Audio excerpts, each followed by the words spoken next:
Hello, oh, hello. Streaming to become president day. Oh, goodness. 130.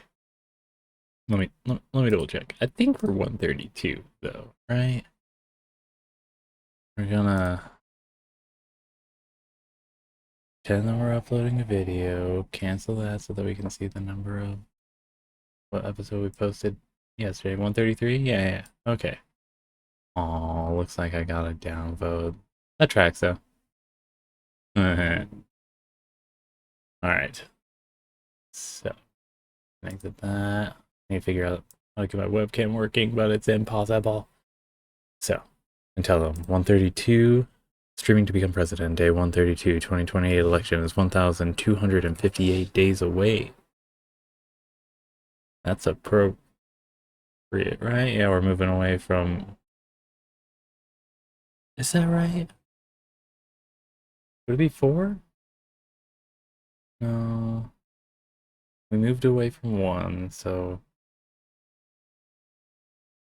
Yesterday was 132, today is 134. This track. Okay.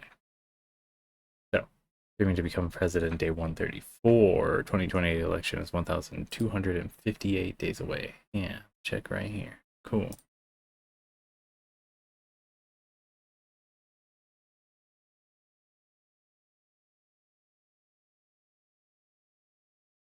We're playing Aviary Attorney. I'm gonna see how that goes.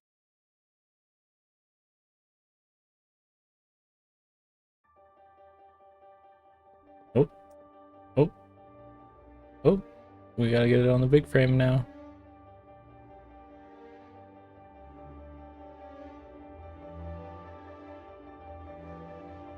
Okay, so it doesn't show through that. Gotcha.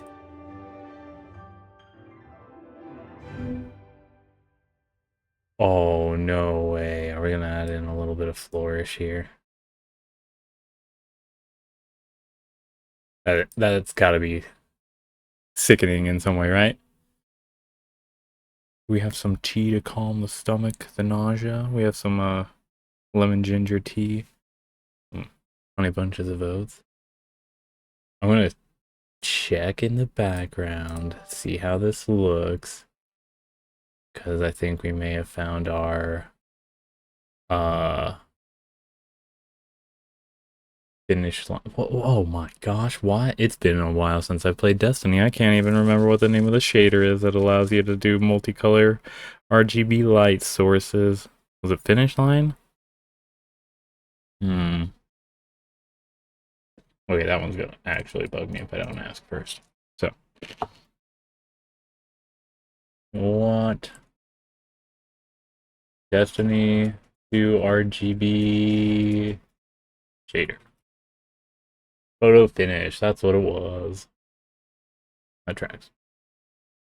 Okay. So we're gonna continue. Oh, but we should find a more appropriate setting, right? Oh, wait, okay, so scenes, let's go to the Helldivers bridge. Alright, everything's still looking good here. Yep, sweet. My tiny little icon that shows nothing down at the bottom, also adequate.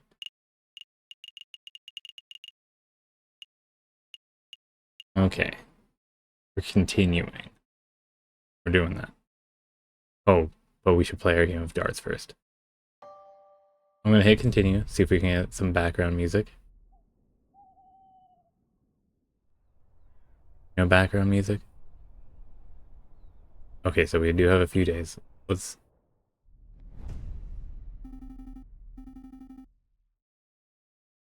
Okay, well, before we help Prince Juan, yeah, we're gonna play our game of darts. I'll be back. BRB. Welcome to the stream. Brought to you by the leveraging, utilization, and leveraging, did I already say that, of Creative Commons open source and public domain projects, creations, and entries, such as the following.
Anyone hearing that?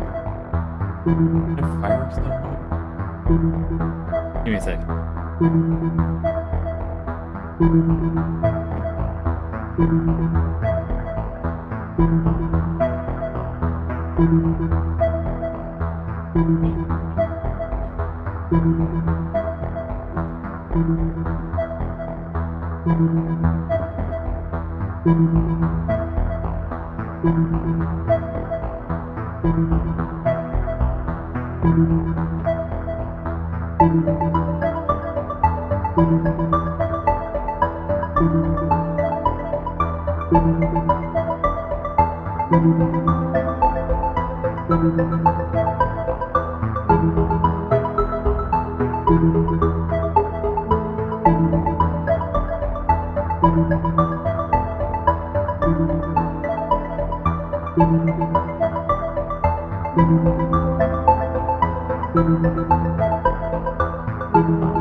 What's that noise?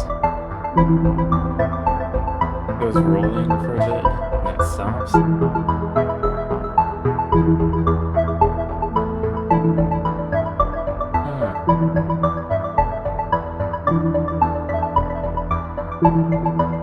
Anyways, I don't think that's what's happening.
Doing it is now. I'm gonna say it's fireworks, but dang.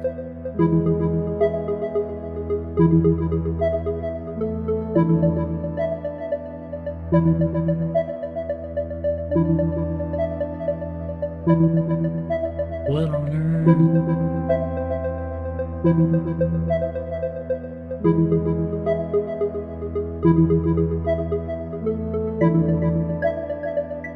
Okay,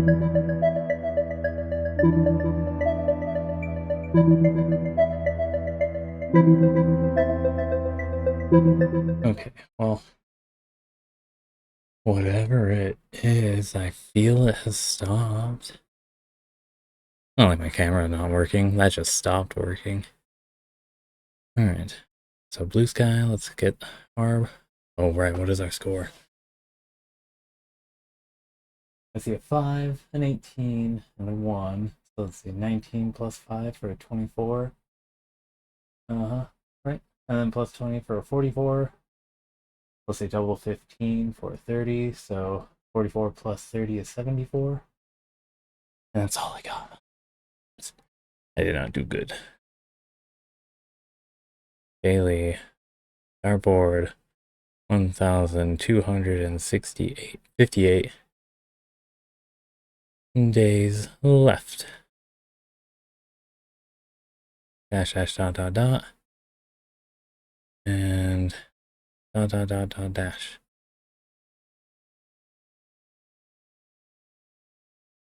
And then we're going to go with a meme that says, stop using ChatGPT. I can also give you misinformation and I'm beautiful.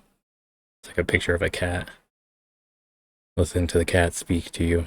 Far more worthwhile information to be gathered. I'm hungry? Yeah, me too, bud. Me too.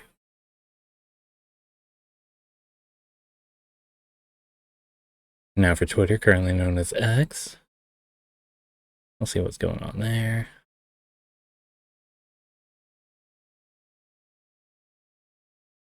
Quick little delve into the disgusting. You know how crazy much views I ended up getting on this one?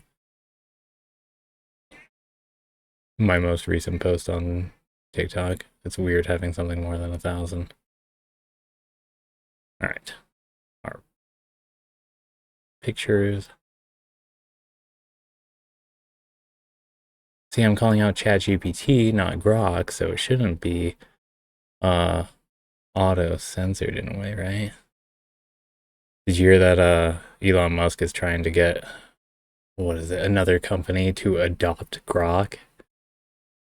The XAI or whatever Musk's or Tesla's or whatever's AI company is called.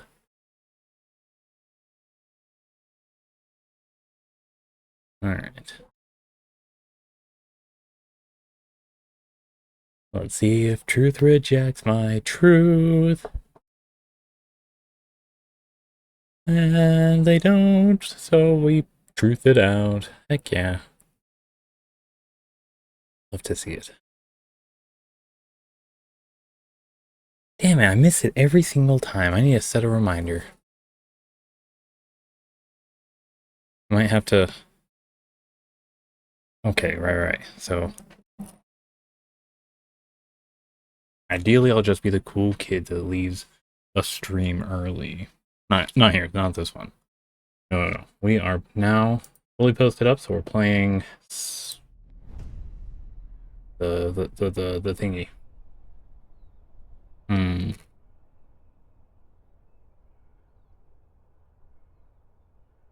Do we want to see if we can make it a little bit more transparent or smooth on the edges there, or call it good there? We'll leave it for now. Okay, so we want to...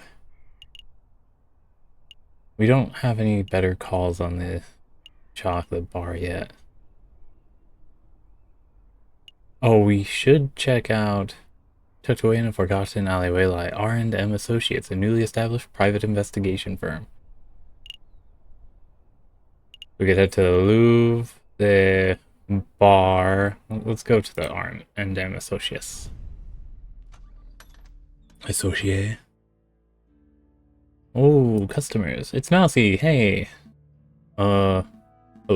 Is this the office of Renard Vulpus? Ah. It's you two. Mousy, what are you doing here?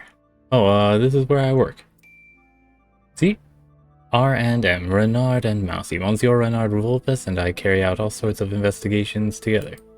Although, to be completely honest, it's normally Monsieur Vulpes who chooses which cases to take on. Mousy, we have a message for you. It's from Prince Juan himself. He wants to know if the birds have flown south for the winter, whatever that means. Oh, yes, the birds have migrated successfully. But if Prince Juan told you that, then that must mean he trusts you. He must want you to take these. Go on, take them. Okay.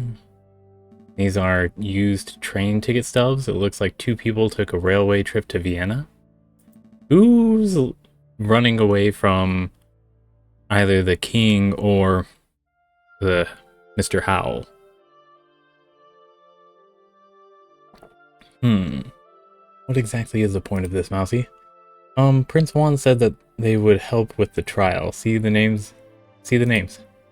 Gautier Signet, Nicole Signet. I recognize the surname, but I don't know who these people are. Neither do I really. Prince Juan just told me to book train tickets for these people, and to make sure they caught the train. And so, that's what I did. Strange, I'm not sure exactly how these stubs are supposed to help with the trial, but I'll keep hold of them just in case. So, they've been added to our evidence folder. Let's go, Sparrowson. I'm done playing courier. Good call. And then I'm done for the day. New day, roll it in. Oh my god, are we getting visual? Are we getting fucking visual? See, most of my tech problems usually stop being problems as I just wait them out. The bigger they are, the longer it's worth just waiting it out. So, do I go back to, big screen, or should I minimize this? Keep it minimized. We're going back to big. We'll wait till it stops flickering, then we'll go back to big.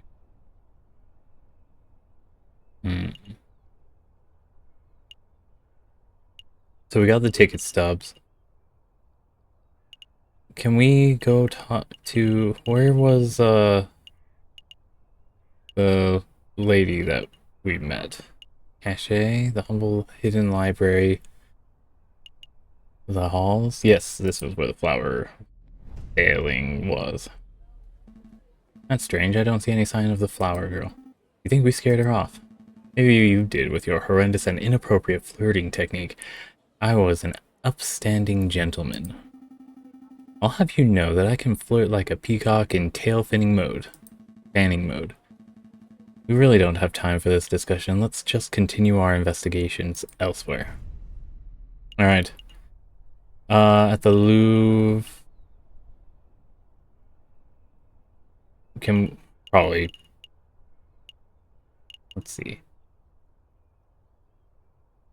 Where's the, concierge? There we go. Okay, so if we go there, it's probably outside visiting hours, so we will ignore that. Go to the chocolate... No, let's go to the Louvre again. Falcon and Sparrowson once again find themselves in Place de Carousel, just outside the Louvre. So which exhibition are we visiting today? So... I think we found everything of value we can possibly find. Let's not later. Okay, so where shall we go now? Okay. Go. Did I waste a day? Looks like the porcupine fellow has left the building. Did you want to ask him something? Nothing in particular. I just wanted some more details on this Renard Vulpes, but I suppose we'll have to leave it for now. I think we've bothered Monsieur Rubinio enough. Let's move elsewhere. I wasted a day. We all done here. Wow, I'm so tragically devastated by this. Yep, let's go. If I was gonna do that, I might as well have just gone to... Oh, straight to AA office.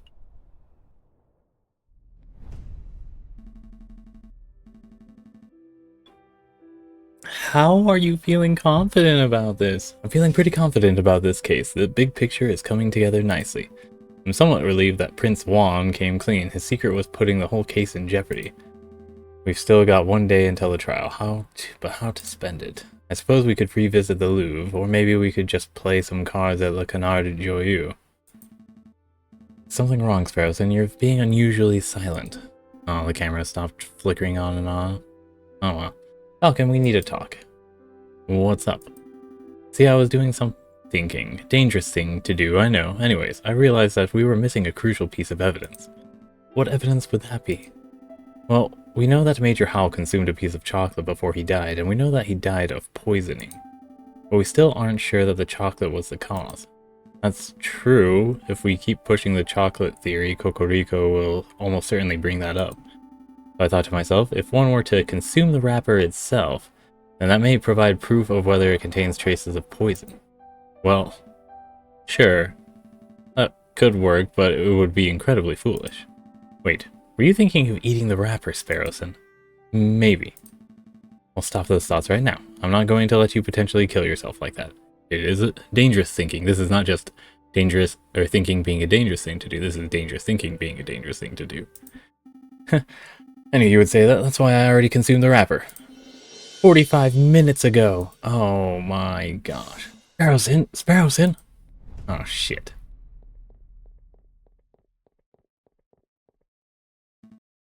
Doctor, is Sparrowson okay? Wait, okay. How do you even do a French accent? No, not like that. Alright, well, he's not conscious right now, but he's stable. I think it's safe to say that your friend is not on his deathbed. Oh, thank God. How did you say this happened again? It's a long story. It's lowering occupational hazard, Doctor. Can you tell me what poison caused this? I have no idea. I'm an expert in mental health, not toxicology. But I have sent for a specialist who should be here by tomorrow morning.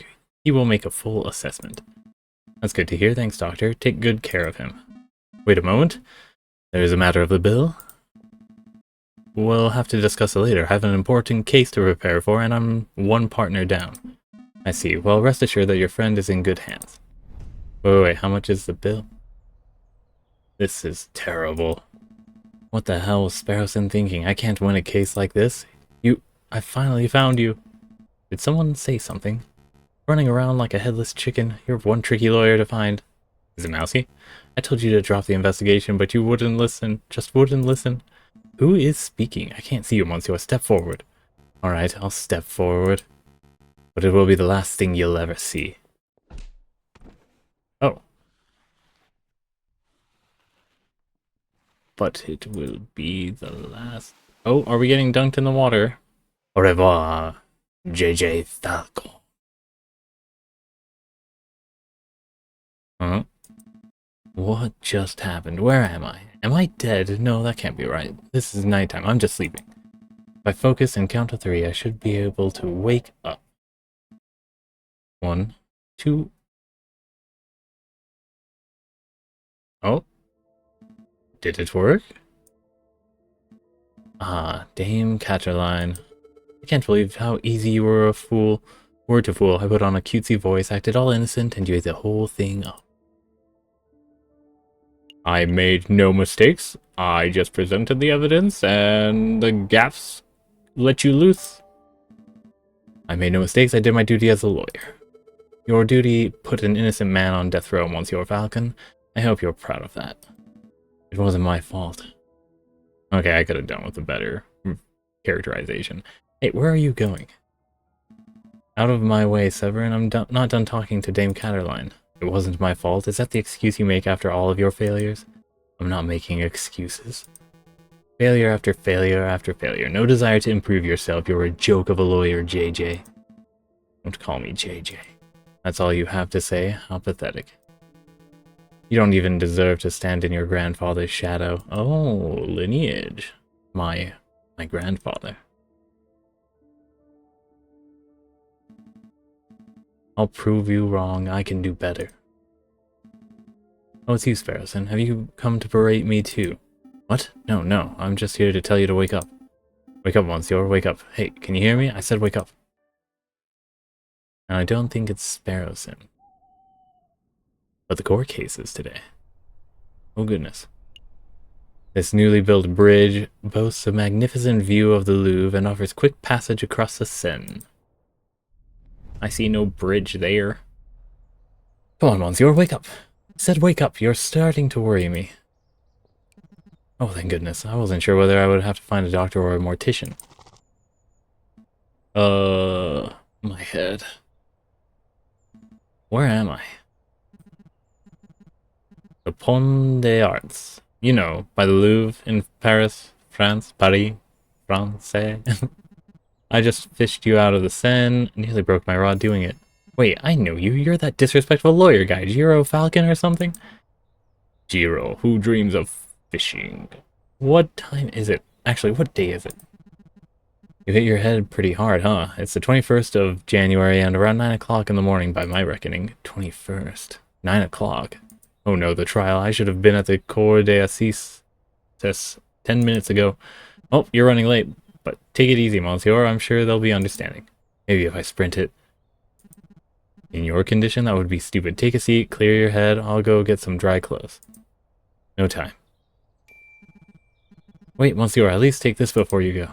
What's this, a dip pen? No, wait, it's a modern fountain pen. Bone handle, golden nib. This is very fancy. Thanks, Monsieur, but it isn't mine. Really? Are you sure? You were holding it pretty tightly when I found you. I was holding this then? I suppose it has to be mine. Fountain pen added to our evidence. Thanks, fisherman, I owe you one. Imagine... Hey, don't call me a fisherman! Getting handed or grabbing from your assailant a piece of critical evidence and then not getting a chance to actually look it over before you get to the court case. We're gonna look at it once we get the chance. It's 9 o'clock. I believe it's time for the roll call. Is the defense not present? Alright. Falcon awoke upon the Pont des Arts with the fountain pen in hand. Contains green ink. Alright, noted on the green ink. Not diluted in any way from being underwater, I'm sure. Fisk, such unprofessionalism. If there is no defense, then this trial cannot proceed any further. We must make a ruling based on the evidence that has already been presented. I will now converse with the jury. We shall decide whether Prince Juan is guilty of murdering Major Howell and of conspiring to murder the king. Your Honor, may I have a word? Fine, but make it quick. I'm a firm believer that a trial must be orderly and punctual. There is no room for wishy-washy dilly-dallying. Shimmy... Dilly-dally, shilly-shally? Yeah. But it seems somewhat rash to end a trial session the moment it is due to start. Perhaps it would be prudent to wait 5 or 10 minutes in case the defense is just a little tardy. Then the trial still has a chance to proceed and justice will be served. You are the prosecution, are you not? You have nothing to worry about. A guilty verdict is all but guaranteed. Your Honor, you appear confused. I'm not here to secure a guilty verdict. Of course you are. You're a prosecutor. By definition, you are here to prosecute. No,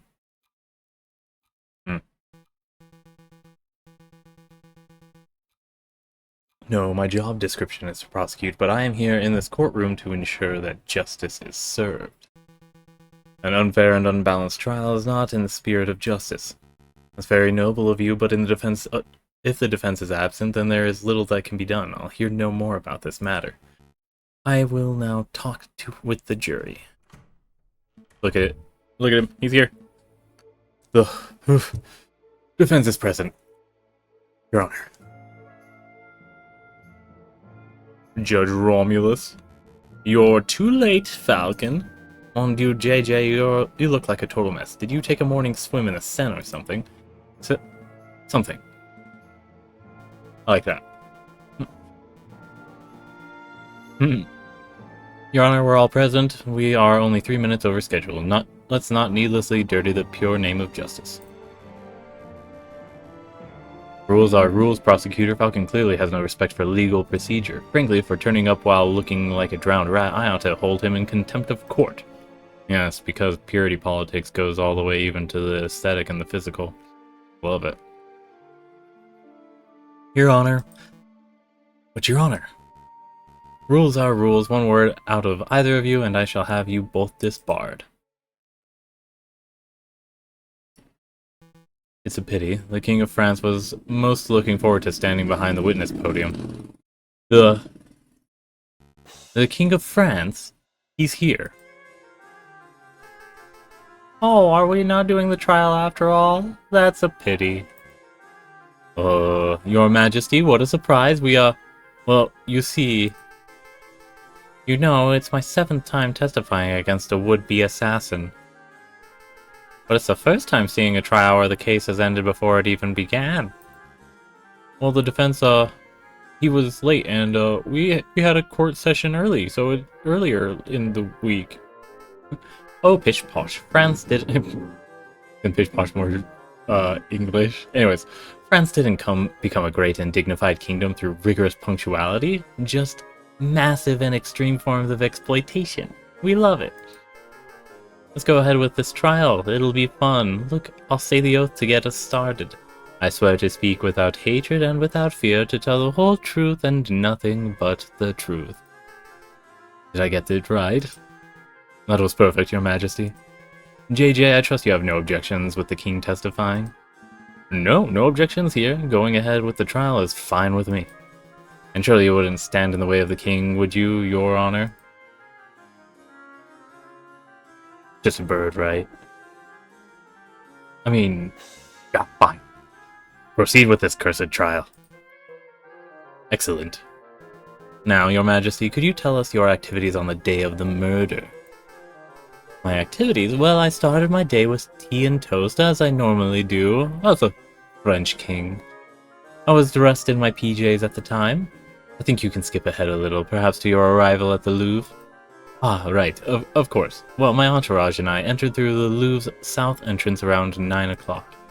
We passed through the Salle de Tibre with little fanfare. At the Grand Gallery, I unveiled the new painting and gave a short speech to inspire the citizens who attended. That's when I was approached by a man claiming to be a Prince of Spain. The Prince, as opposed to a Prince. He presented a rose, which was taken by Major Howell, and, well, I think you know the rest. Indeed we do, Your Majesty. Madams and Monsieurs of the court, what we have here is another testimony that establishes Prince Juan's guilt. And this is no ordinary testimony, it is the testimony of perhaps the most trustworthy man in all of France. Oh, you flatter me, prosecutor. But I am the trustworthiest in all the kingdom, aren't I? I have no doubts, Your Majesty. Nonetheless, I would like to perform a cross-examination. How dare you doubt your king? The utter nerve! Oh, calm yourself, Judge. I have no qualms with standard legal procedure. Defense, please proceed. I want to see your best courtroom drama material. Select a statement question. Okay. So, South Entrance was confirmed multiple times. Claiming to be the Prince of Spain.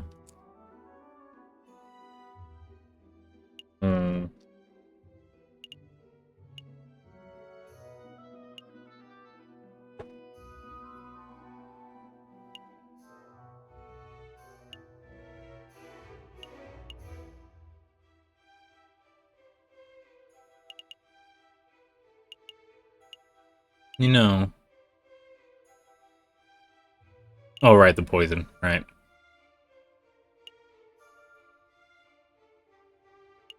Oh, man. Okay. So, in the Grand Gallery, unveiled the new painting, gave a short speech, passed through the Salle de Tibre with little fanfare. There had to have been somebody who gave out chocolate, right? Your Majesty, you say that you passed through the Salle de Tibre uneventfully?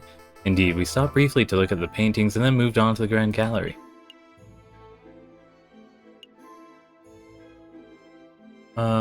What about the other rooms? There are several rooms between the Louvre's south entrance and the Grand Gallery, but you only mentioned the Salle du Tibre by name. Why is that? Oh, the Salle du Tibre was the only room we looked around in detail. The other rooms we simply passed straight through. Why did you stop in that room specifically? Well, see, there was this giant doorstop that caught my eye and sparked a debate. Say no more, Your Majesty. you have any other questions about the Salle du Tibre? Yes. What did you see in the Salle du Tibre? Would you elaborate? What did you see there? Did I see? Well, Roman stuff mostly.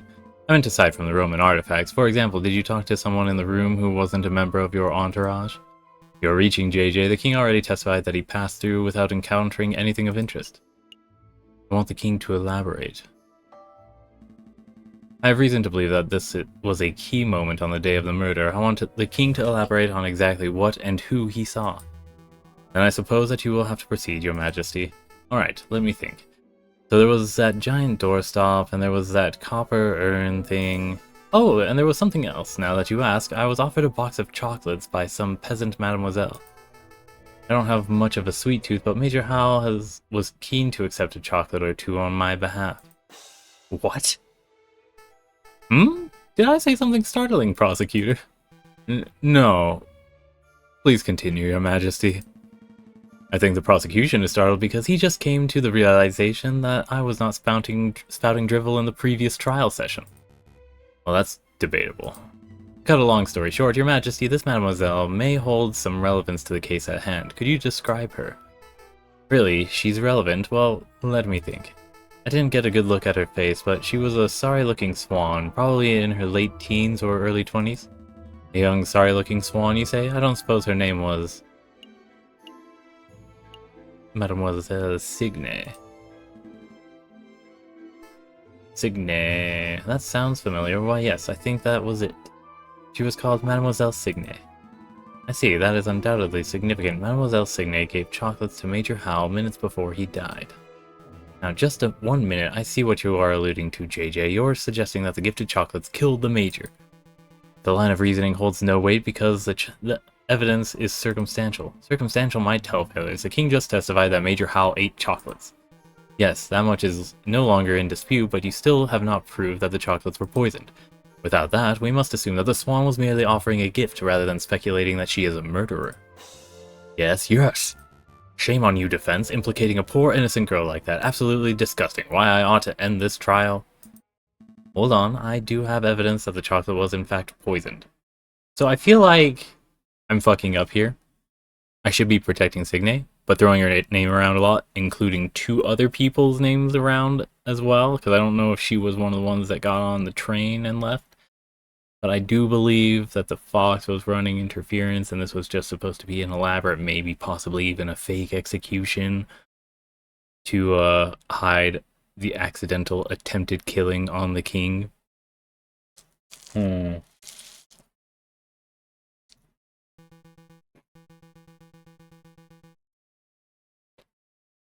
they don't trust us. No, we have the chocolate.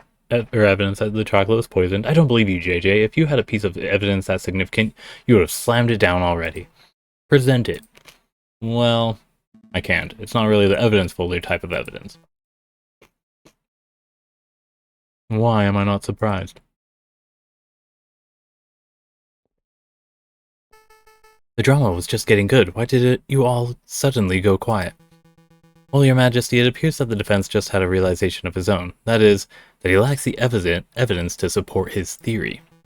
Since he cannot continue with his argument, I believe the cross-examination has come to an end. I'm not done yet. Let me present my evidence. See, I have the chocolate wrapper back in my office and Sparrowson ate it. Stop, JJ. Stop while you have a little dignity. The results of whatever crackpot pseudoscientific experiment you perform do not constitute valid evidence. I think this trial is over, Your Honor. About bloody time. You may take your leave, Your Majesty. Very well, I am pleased that justice has been thoroughly served. Until the next assassination attempt. Adieu, messieurs. Oh, shit. I will now deliberate with the jury. Objection! Sorry, I have always wanted to do that. Sparrowson, are you okay? Yep, the doctor said that I have an iron stomach. Most of the poison passed straight through me. Speaking of which, I would like to testify on that poisoned chocolate issue.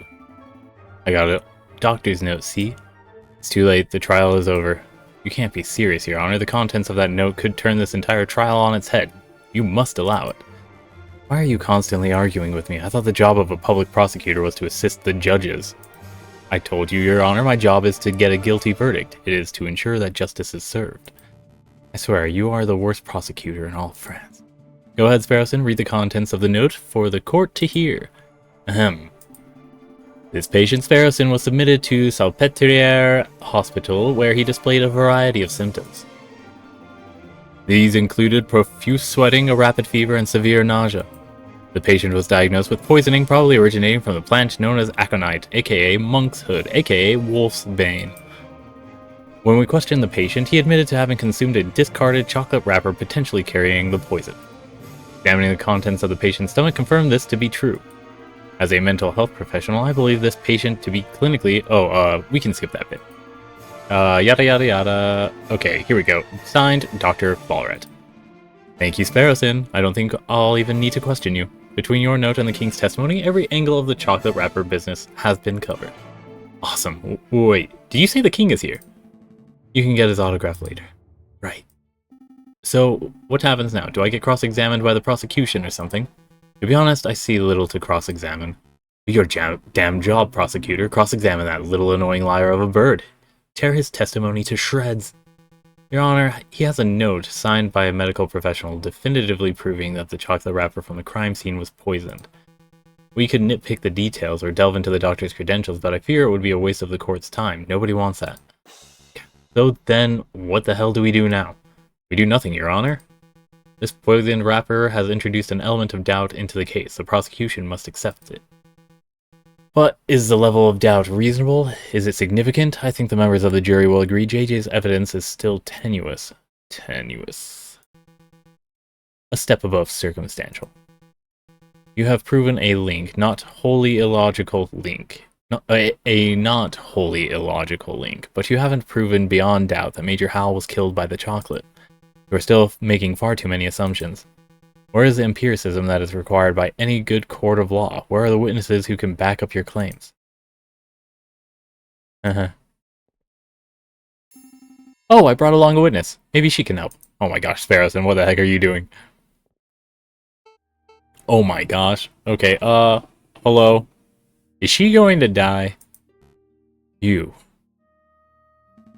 Sparrowson, it's great to see you on your feet, and you have been an enormous asset to this case, but what are you trying to pull off now? Surprise witness. Surprise witness? Yeah, I remember you mentioning that Cocorico liked calling surprise witnesses, so I thought we would beat him at his own game. I brought the flower girl, Mademoiselle Signe, so that she can testify about Prince Juan's character. You're putting me in a difficult position, Sparrowson. Just moments before you arrived, we, the court, established that Mademoiselle Signe is a possible suspect for this case. What? That can't be right. Sparrowson, it's okay. Monsieur Falcon, I would like to testify. You want to testify. Do you understand what you're agreeing to? I do. I have accepted my fate. Fuck, is she gonna die? Prosecutor, do you have any objections to me calling upon Mademoiselle Signe as a witness? Wink wink, say you do. Oh, nothing that can be done. A dead right-hand guard of the, right-hand major of the, a major of the Royal Guard. No, none, bearing in mind, of course, that you are here to defend Prince Juan, not to convict Mademoiselle Signe. Prosecuting is my job. Of course. I have no objections either. Please proceed, witness. Speak the oath. The oath. Say that you swear to speak without hatred and without fear, to tell the whole truth and nothing but the truth. I swear, Your Honor, I swear to speak without hatred and without fear, to tell the whole truth and nothing but the truth. Good, very good. Please state your name and occupation for the court record. They want to put you into a tiny little microcosm of a society where it's like, hey, you said you're not gonna lie, so the second that you lie, law interference. It's a weird verbal contract that takes place.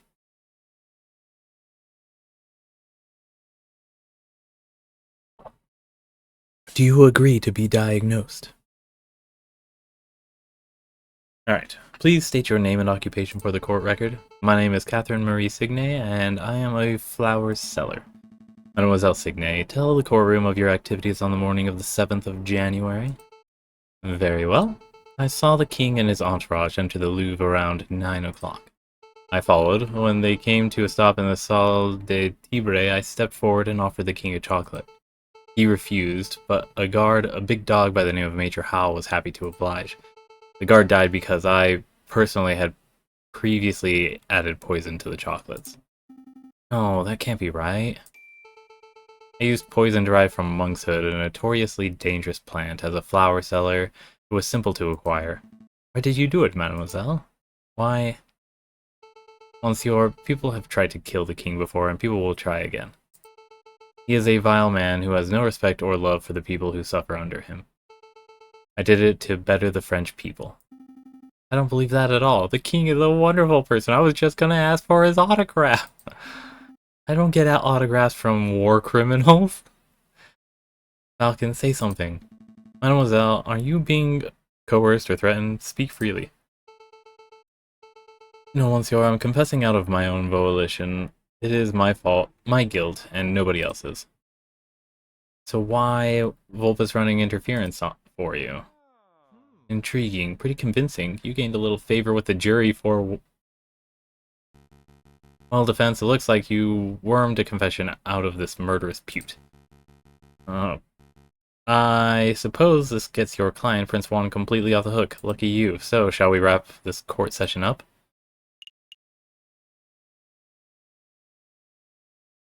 No, I haven't finished my examination. I have further questions for the witness, Your Honor. Further questions? To what end? You've already proved your client's innocence. I wish to uncover the truth. You aren't here to uncover the truth. Goddamn. You're here to defend Prince Juan, and you've done that job with a disgusting level of diligence. Nonetheless, I believe that Mademoiselle has omitted something of huge importance I wish to pursue further. Something of huge importance. I won't allow it. Fine. Can I at least show something to the witness? You and the prosecutor are a right pair of moralizing blowhards, aren't you? You're doing my head in. Fine. If it will shut you up, I will let you show one magical mystery item to the witness. I can't imagine you'll have anything up your sleeve to change the flow of this trial, though. Monsieur Falcon, save it. I have nothing more to say. So we're going to show the fountain pen, right? Does it ring any bells, mademoiselle? No, this doesn't mean anything to me, I'm afraid. Useless. I knew there was nothing up your sleeve. Shit. Was it supposed to be the monk's hood? Wait, I know I must have something. Mademoiselle, take a look at this. God damn it. Oh, the ticket stubs. Duh.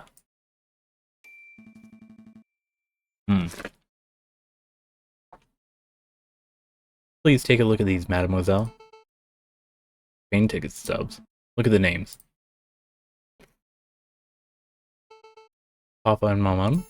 In Vienna? Really? Are they really safe? They are. The tickets were arranged courtesy of the fox. Then, that means the wolf has nothing to hold over me. I can speak freely. Indeed. Go ahead, mademoiselle. What are you two muttering about down there? I'm amending my testimony, Your Honor. Members of the court, everything I've said today has been the truth. I did go to the Louvre on the 7th of January. I did present a box of poisoned chocolates to the king, except it was not of my volition. I was threatened. I was forced to carry out the task under threat of harm. You see, my family has been struggling to get by. The winter has been harsh, and my flower business has been struggling. One day a man approached me, a man I assumed to be kind-hearted. This man offered me 200 francs to get us through the cold. But I could not afford to repay the debt. When I attempted to bargain with the man, he offered me a deal. Assist him with murder, and he would drop all debts. Refuse, and he would ruin me and my parents. I obliged because the alternative meant death for those I love. The name of the man who did this is Judge Romulus. Awkward. Very awkward. What a creative story. This is obviously a last-minute desperate attempt at passing the buck. The sheer laziness of this girl to accuse a man she's never met before, she's blatantly floundering. Indeed, she's never met you. She wasn't here when you announced your name.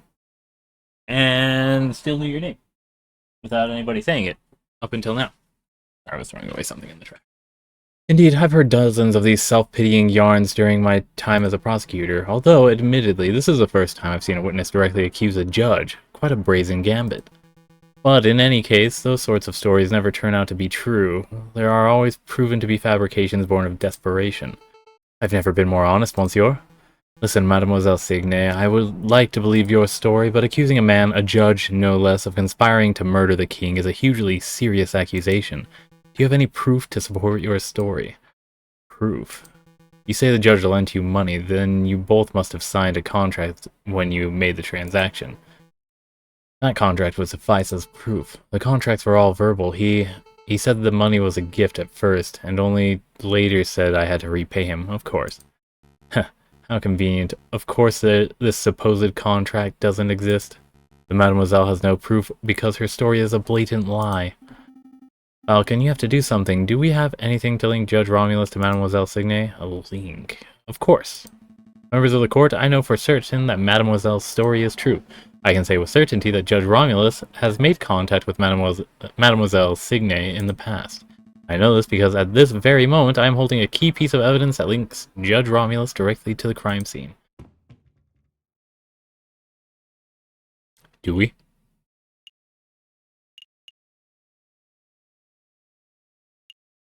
Uh, is it the fountain pen?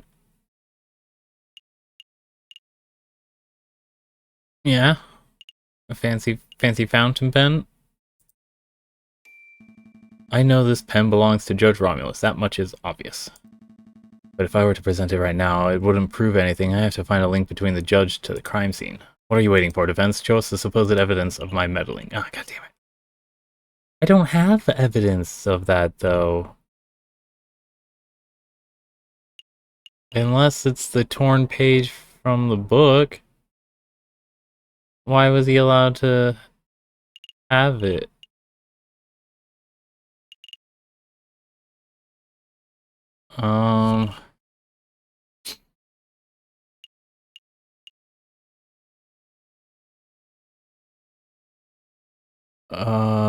Chocolate wrapper that was found in the... Oh, should we have asked about the judge? The label read... Okay, so... Listen, I don't know which one of these it's gonna be.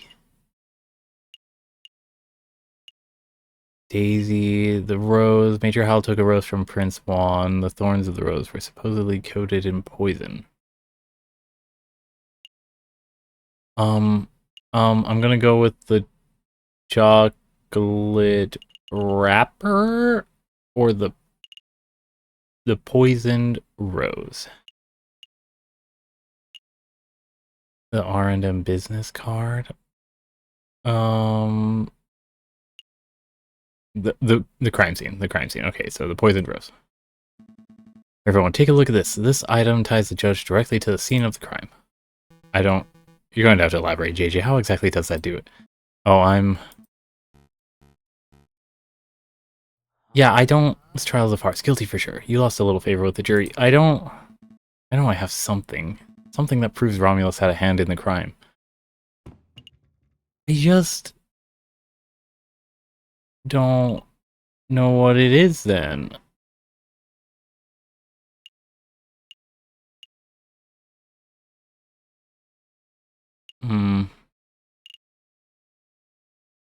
It was found... Chocolate wrapper, sure. Everyone take a look at this. This item. And you elaborate, yeah. Alright.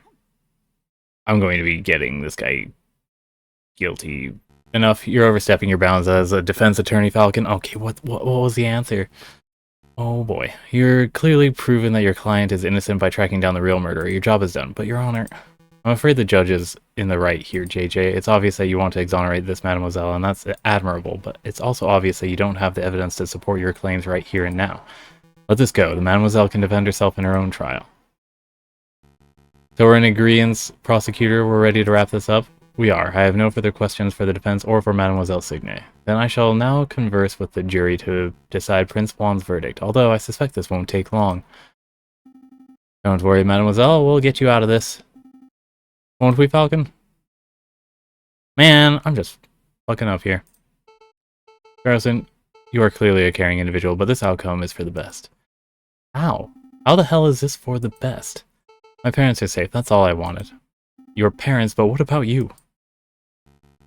Well, that deliberation was straightforward. We find the defendant, Prince Juan Corrido, to be cleared of all charges. We therefore find the defendant Not guilty. So will we have a court case that we get to represent her in? Your Honor, what will happen to me? Well, you haven't been formally tried yet, but fortunately for you, we have a free trial slot this afternoon. We should be able to determine your guilt by nightfall.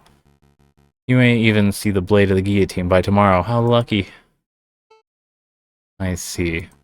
You look scared, mademoiselle. Don't fret. They sharpen the guillotine blades regularly. That way, you know, the mind doesn't recognize it's detached from the body so easily.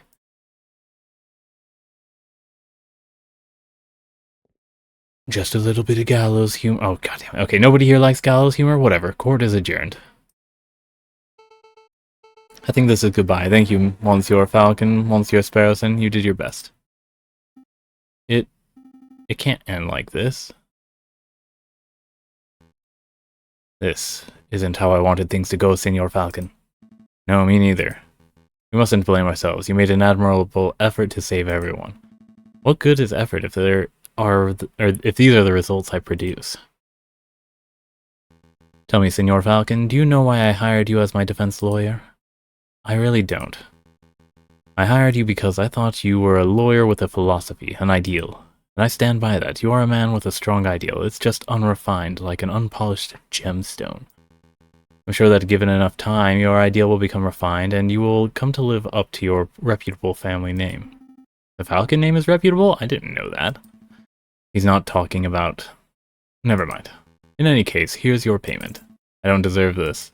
Keep it. I dragged you into this. It's only fair that I compensate you for your time. I think this is the last you will see of Prince Juan. Feel free to come to by R&M if you need any help with the future, Senor Falcon. Impressive, JJ. You actually managed to successfully defend your client. Severin, are you going to be in charge of prosecuting Mademoiselle Signe? Probably. Why? Do you think you can get her a reduced sentence for attempting to murder the king? I empathize with the Mademoiselle, JJ, but I am not a miracle worker. No lawyer can save the flower girl now. Give us the case. I'm going to get a drink. Yeah, me too. But it's later this evening! Guys, not the right time. Yes, we wish to continue. Do you remember the July Revolution? Of course, how could I ever forget? The chanting, the violence, the smell of gunpowder, the 3 glorious days.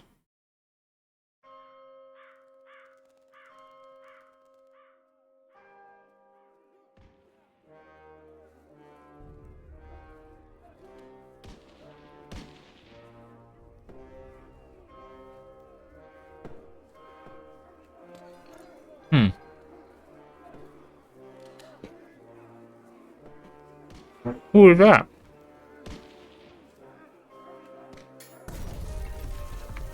Oh my goodness.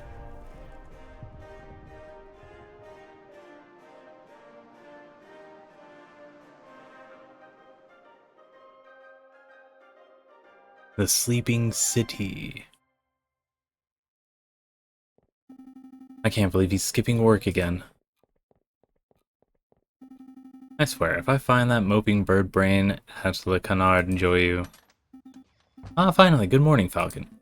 Morning, No, wait, it's 2 in the afternoon. That means the official greeting is... Where the hell have you been, lazy bones? It's far too early for this level of roasting. Pass the Cabernet Sauvignon. Can we... Wait.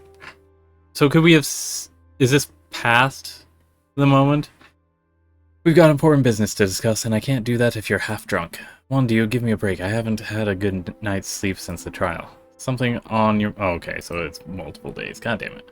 Actually, yes, it was what that wolf judge said about a revolution. Pshaw, that guy's off his rocker. And besides, if we worried about every potential French revolution, we would never get any work done at all. Am I right? Did the wolf say something about revolution? I don't remember revolution. Yeah, maybe you're right. Worrying doesn't do us any good. Tell me about the important business you wanted to discuss. Oh yeah, the business. A letter. This one's from the Paris Police Department. Fancy wax seal and everything. That's it. That is indeed a fancy seal. Well, go ahead, Sparrowson. You may have the honors. Alright. Monsieur Falcon, meet me on the rooftop cafe opposite the Place de la Bastille. I have a proposal. Regards, Inspector Valerti. That's it. How terse. Valerti? The cop? What? Has been added to our evidence folder. A proposal from the inspector. Interesting. You have any idea what sort of proposal he has in mind? Not a clue. So, are we going to go meet him and find out? You may as well. I don't know what sort of proposal the inspector has in mind, but we would be foolish to reject it without even hearing him out. Grab your coat. Alright, no dilly-dallying, I like it. Oh, but before I forget, I need to drop by the hospital at some point. Post a poisoning checkup? What did you eat this time? No, it's not like that. Well, not entirely. I need to pay the bill from the last visit. Oh, that's reasonable. Sure, we can pay a visit. But the inspector's call should take priority, I think. What? But we didn't even go. Okay, and I'm not going to the hospital? Alright. Bastille, where is the Bastille? I'm not even seeing it on the map. Are we seeing it on the map somewhere? I'm not seeing it on the map. Alright, well, oh, up there. Oh, wow, I'm blind. Urgh.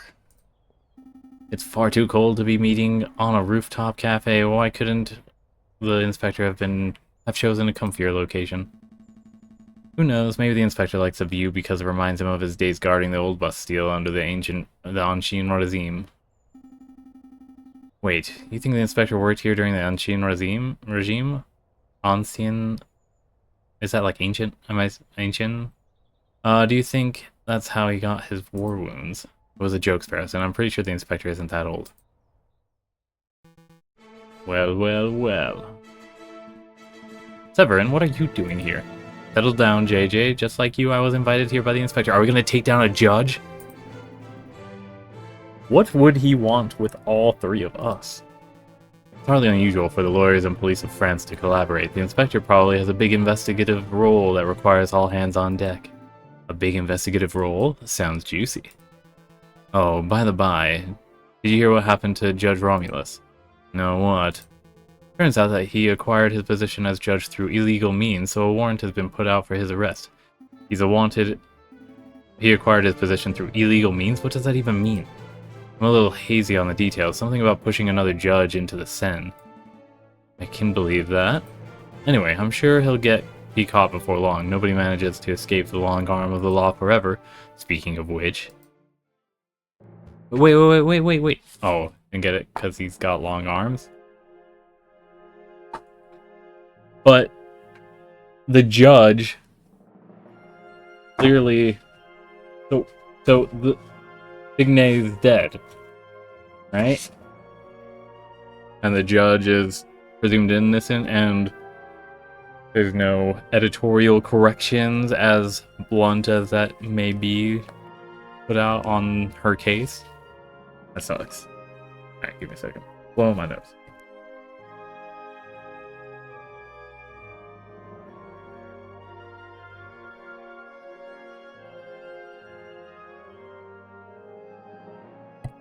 Ah, good, you're all here. Excuse me, Monsieur Valerti, sir, Monsieur Mr. Inspector Valerti, sir. Falcon and I were wondering, did you get your injuries while defending the old Bastille prison? Don't drag me into this, you fool. I was joking. You impudent whelps, I'm not that old. I sustained these injuries when in the July Revolution 18 years ago. I was a royal guard, just a lowly peon there was thick with gunpowder and blood. Oh great, now you've set him off. We were given the order to charge at a rebel barricade. My comrades and I fastened our bayonets. Suddenly, boom! Without warning, a gunpowder keg exploded. My comrades were dead. I was heavily wounded. That's when I looked up and saw a looming figure standing between the gargoyles of the Notre Dame. It was the Viridian killer himself. Ahem. This is a fascinating story, Inspector, but perhaps you could tell us why we are here? Oh, right. Of course. Why we're here. What I am about to tell you is to remain strictly confidential. You understand? It is a matter of national security. As you have probably heard, France is under threat from a certain heinous group Commies. Proto-commies.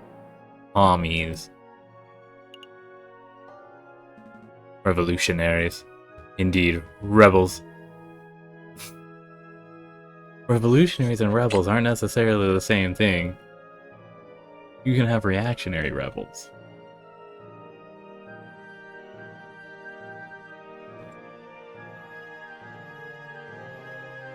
There's a storm brewing in the shadows of Paris. We, the Paris Police Department, have known about it for months, no, years. In every tavern and on every street corner, people talk of organizing protests and overthrowing the government, the monarchy. The king has ordered for public gatherings to be dispersed and newspapers to be censored, but the whispers of dissent remain. No surprise there, if you take away an angry citizen's ability to speak, they will just get even angrier. Indeed, and that's why it's paramount that we find and strike at the heart of the rebel group as soon as possible. Unlike Hydra, that should kill them off. For that, I need your help. What exactly do you want us to do? Interview citizens, scout locations, find the secret rebel meeting location that has escaped the eyes of the police. Do we have any leads? Just one. We know that the rebels are having weapons supplied to them by a crooked merchant who is only referred to as the croquet monsieur. Like the sandwich? What? The croquet monsieur. It's a hot sandwich. Cheese, ham, a little bechamel, throw on some pepper if it's a Friday night. This has nothing to do with sandwiches. Croquet monsieur is the alias of an accomplished and notoriously dangerous arms dealer. In any case, that's everything the Parisian police know. That's everything. That's all you have to demonstrate after years of tracking? Naturally, as a public prosecutor, it is my duty to help the police with their investigative work. I would be honored to lend any and all assistance. Suck up. It's very good to hear, Monsieur Cocorico. But what about you, Falcon? Well, to be honest, Inspector, I don't quite understand why you're asking me. I'm a private defense attorney. I work for citizens who get stuck in legal trouble. Rebel hunting isn't quite my forte. You want to know why I'm asking you? Look around you, Falcon. We are surrounded by corruption and incompetence. The judges are bloodthirsty wolves, the jailers are thieving ravens, and the National Guard are sitting ducks. Look at the slackers and dullers who supposedly protect and serve this country. Nobody cares about justice anymore. You saw my shameful display at the previous trials. Those are the results I produce with imbeciles to assist me. But you three, you care.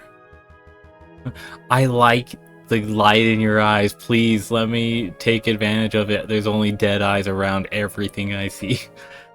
I want some of that life. Falcon, I saw you defending Dame Caroline and Prince Juan.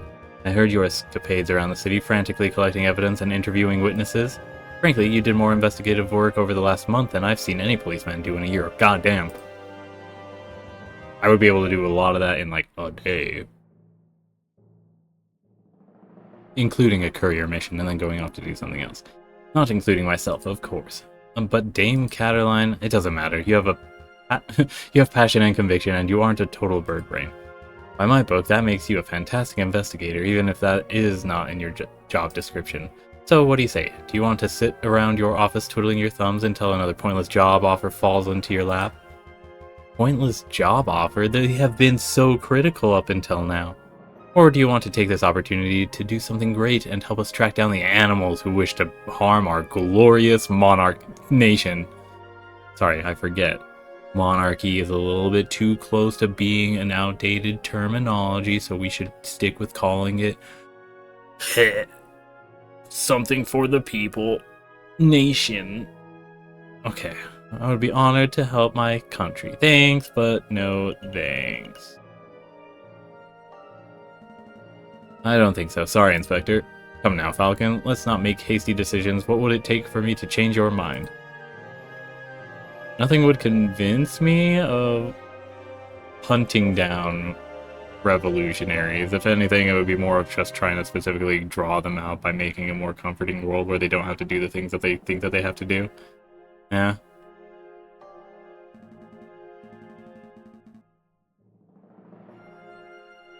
Nothing would convince me. I appreciate the offer, Inspector, but my mind is made up. That is most unfortunate. Well then, I shan't keep you any longer. Thank you for your understanding. Come along, Sparrowson. We have business to attend to at the office. We do? Oh, right. We do. Good day, Falcon. Good day, Inspector. Good day, Severin. Falcon always was a little pig-headed. Maybe he feels put off by working with us roosters of justice. Wait, pig-headed? Wait. Is this a joke? Or maybe, dare I say, he feels sympathetic to the rebel cause. Okay, that's actually it. You're right, Valerity. In any case, I should probably start my investigations into the croquet, monsieur. Not so fast, Monsieur Cocorico. There is something else we need to discuss. Oh. I must say, I'm a little disappointed, Falcon. I know that the inspector is an unlikable nincompoop, but I was hoping that you could look past that and accept his offer. It's not for the glory of serving France, then at least for the, money.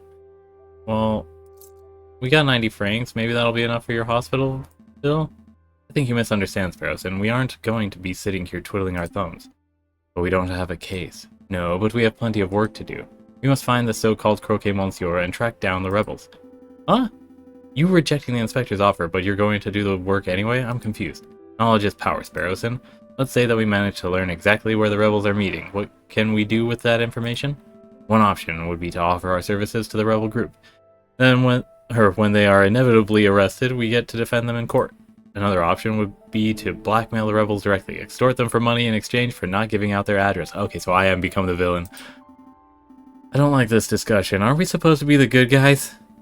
Well, if we wanted to play it perfectly straight, we could just give any information we find directly to the inspector. At least now we can do our investigation without having to play by the inspector's rules. That's true, I guess. Alright, you've convinced me. We'll uncover the identity of Croquet Monsieur and we'll track down those rebels. And then we'll play it by ear. Yeah, we'll wing it. Because we're birds, get it? We'll wing it. Oh my gosh, we have so many little events that are taking place. The hall. Here for some shopping, are we? Or is it interview time? I guess this is a good place to ask about rebel uprisings as anywhere. Actually, I was thinking of Mademoiselle Signe. I know she's not here now, but the area just reminds me of her. By here now, we mean like she's... Can we get confirmation? Is she dead? We did everything we could, Falcon. Yeah, I know. No, I didn't rewind time. I could have rewound time. Still can. Still not too late. It's just... Justice wasn't on our side that day. Justice never seems to be on our side. Don't get angsty with me. Come on, let's focus on the investigation. We need to get to the bottom of this uprising nonsense. Yeah. Uprising. Ooh. The Pont des Arts. Well, if it isn't the rude lawyers. You know, you owe me, big guy. I owe you? Yep, my fishing line snapped when I dragged you out of the water the other day. I had to buy a new reel. So the way I see it, you owe me 2 francs for the fishing line and 1,000,000 francs for saving your life. I don't have 1,000,000 and 2 francs. Really, but you look so bourgeois. Alright, I'll tell you what, 2 francs for the line and we'll call it even. Fine. Here's 2 francs. Consider it a gift of gratitude for saving my life. Much thanks, monsieur. Now, why are you here? Why are we here? Oh, right, we have some questions. Heard of the croquet monsieur? Monsieur? Have you heard of a man called the croquet monsieur? A man called the croquet monsieur. Nope, doesn't ring any bells. That's a strange name, though. Did the man name himself after the sandwich, or was that the sandwich named after him? I have absolutely no idea. I can only aspire to have a sandwich named after me one day. The Sparrowson. 6 slices of white bread, mayonnaise, cheese, chicken, bacon slices of sausage, honey glazed ham. Chicken on a bird sandwich. Sandwich for a bird. Stop, you'll give us all heart attacks. How's the fishing? So, caught anything good? Today? Not a kipper. This new fishing line is really good, but I've run out of good bait, so it's practically useless by itself. That's quite an issue. So if we were to offer you some bait, would you be able to lend us some line? Yes. Sparrowson, why would you even ask that? We don't have any use for fishing line. Just checking the possibilities. You never know when we might need fishing line in the future. Why would we ever need fishing line? Actually, don't answer that. You're ridiculous, Sparrowson. Maybe I can help you with something else. That's all. I think we're done here. Happy fishing, monsieur. Bye, monsieur fisherman. I'm not a fisherman. Hey, you know I hate being called that. Yeah, come on, Sparrowson, get it together. It was for the next day? I thought it was supposed to be that it could only be viewed during the day. Oh no, it's a... Oh no, it was a different icon then, I guess? There's too many places to be wondering about. I guess we have a timeline to search for stuff.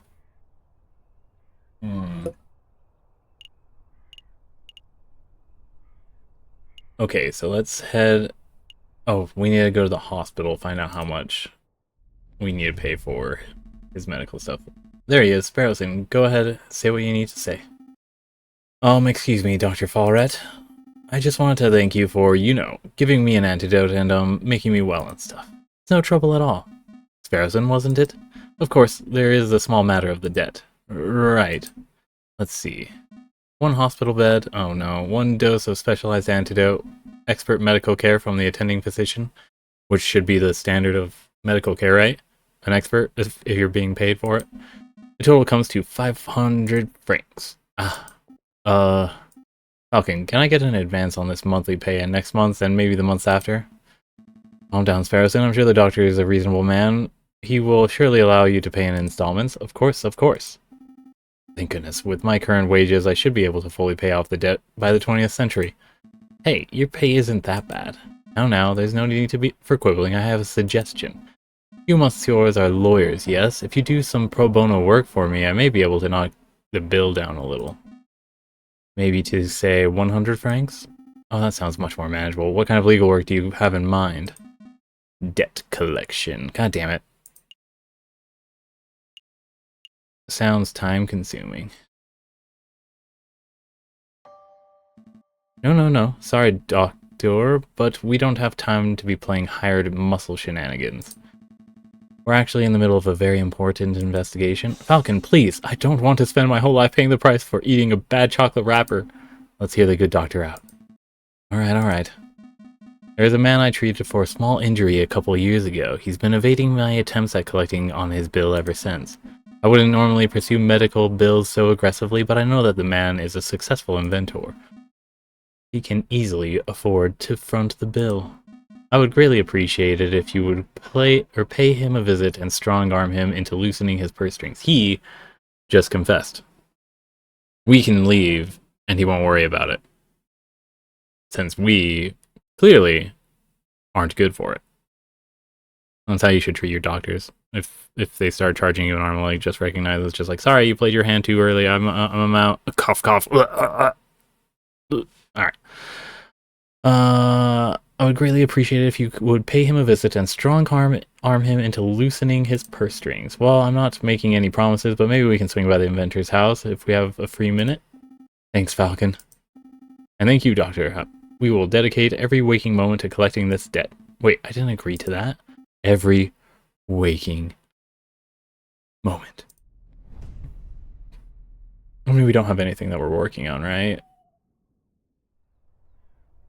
So that's the signal. Okay, the cogs. Cocorico! What view? You can see the July column so clearly from up here. Ah, Cocorico, you're already here. You have news about the croquet, monsieur, or is this about the other matter? Here you go. As requested, the full register of those who entered Paris Law School and the full list of graduates. Very good. Let's take a look. Now, could you please tell me what this is about, Inspector? What exactly are you looking for? Look at this list of graduates. Do you see any names you recognize? Well, I see my own, class of 1837, and I see the moronic prosecutor, Rupert Rabington, under the class of 1846. Do I not have a law degree? Oh, and there's J.J. Falcon, name under the class of 1832. Very good. Now take a look at the register from 1829. See anything amiss? Well, I don't see JJ's name. I'm not sure what that implies, Inspector. Explanation is simple. JJ Falcon changed his name sometime between 1829 and 1832. Wait. I was from the class of 1832, so I wouldn't be in the book from 1829, right? Or JJ wouldn't be? Why would he do that? Why indeed? Monsieur Cocorico, you and I are roosters. We are birds of justice, birds of French national pride. But Falcon, he is a bird of prey. It is in his very nature to draw his talons and lash out at those around him. That's what you're fucking doing. You're treating your fellow citizens like enemies. I have no doubt that when the pressure rises, he will show his true colors. I'm not sure if I agree with your personality assessment, Inspector. I've always suspected that JJ was a buffoon, an imbecile, and a troglodyte, but never would I describe him as a person of malice. Time will tell. You need me for anything else, Inspector, or shall I continue my investigation into the Croquet Monsieur, or into this uselessly petty character assassination attempt? There's one more thing. Take this gun. A pistol? No thank you, Inspector. These are dangerous times. If you face a violent threat, you cannot hope to defend yourself with the riding crop of yours. Bring out the gun. The projectile beckons unto you. Take it. Wield it in your hand. Hear how it says, "No collateral damage is too large." It's all viable. It's all targets. It's all nails. I am your hammer. Go, go, go. I'm well aware. I just find that ghastly things tend to escalate these ghastly things tend to escalate situations rather than mitigate them. That's what everyone says during peacetime. And during wartime, because where do you go to wartime? We went all the way up to a nuke. It escalates things in all situations because it is a bomb with a very specific cone of release. So it's like playing spin the bottle, but not with like social tragedy on the line, but actual like physical and social tragedy on the line. Yeah, let's spin the bottle. I found a wish at the bottom of a wishing well. Alright. Take it. Thank me when it saves your hide. Fine, fine. I'll keep hold of it. I'll sell it. Oh, Monsieur. Hey, Cocorico, can we sell this for like 100 francs? And then get 500 francs? We need 500 francs. Goddamn. You have been most helpful. I'm just doing my duty. Good day, Inspector. He planted evidence on you. That gun was used for a murder. I can tell. Alright, here lies the workshop of Gustave Trouvé, eccentric engineer and inventor. Come in. Are you Monsieur Gustave Trouvé? I am, and you are... Lawyers, let's talk. Sent on behalf of Dr. Fallred, we're here to collect a debt that you owe. It's time to pay it, Monsieur. Oh mon dieu. I completely forgot about that. Listen, I would be happy to pay, but it looks like I don't quite have enough money on hand.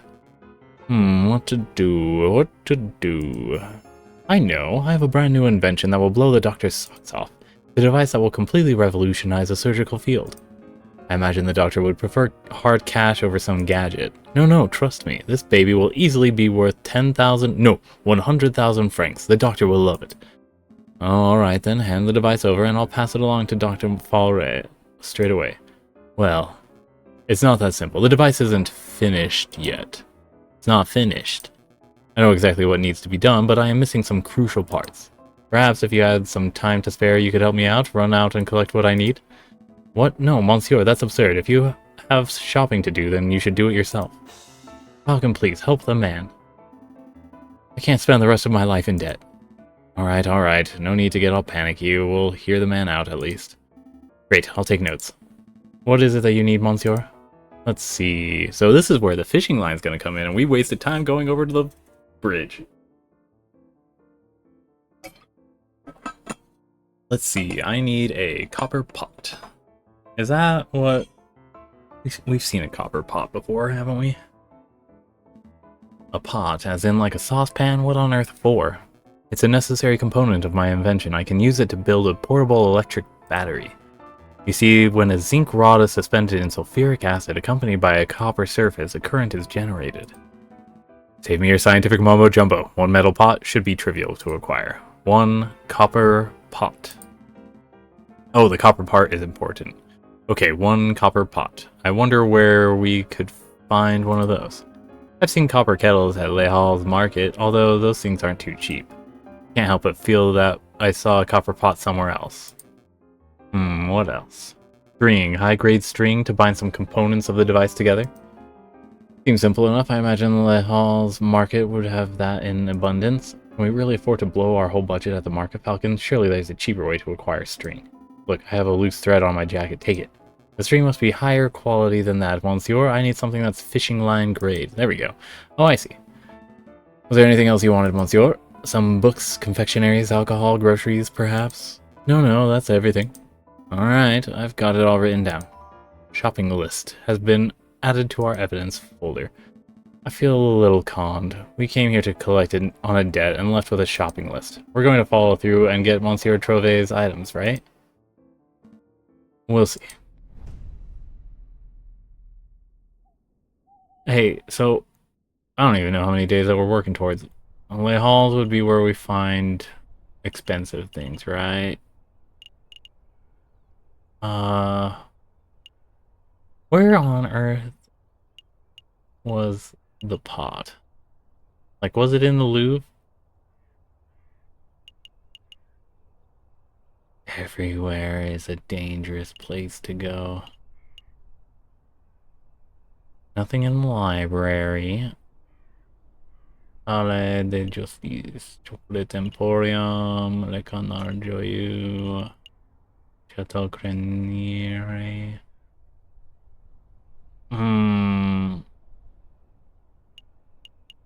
Was it in the chateau?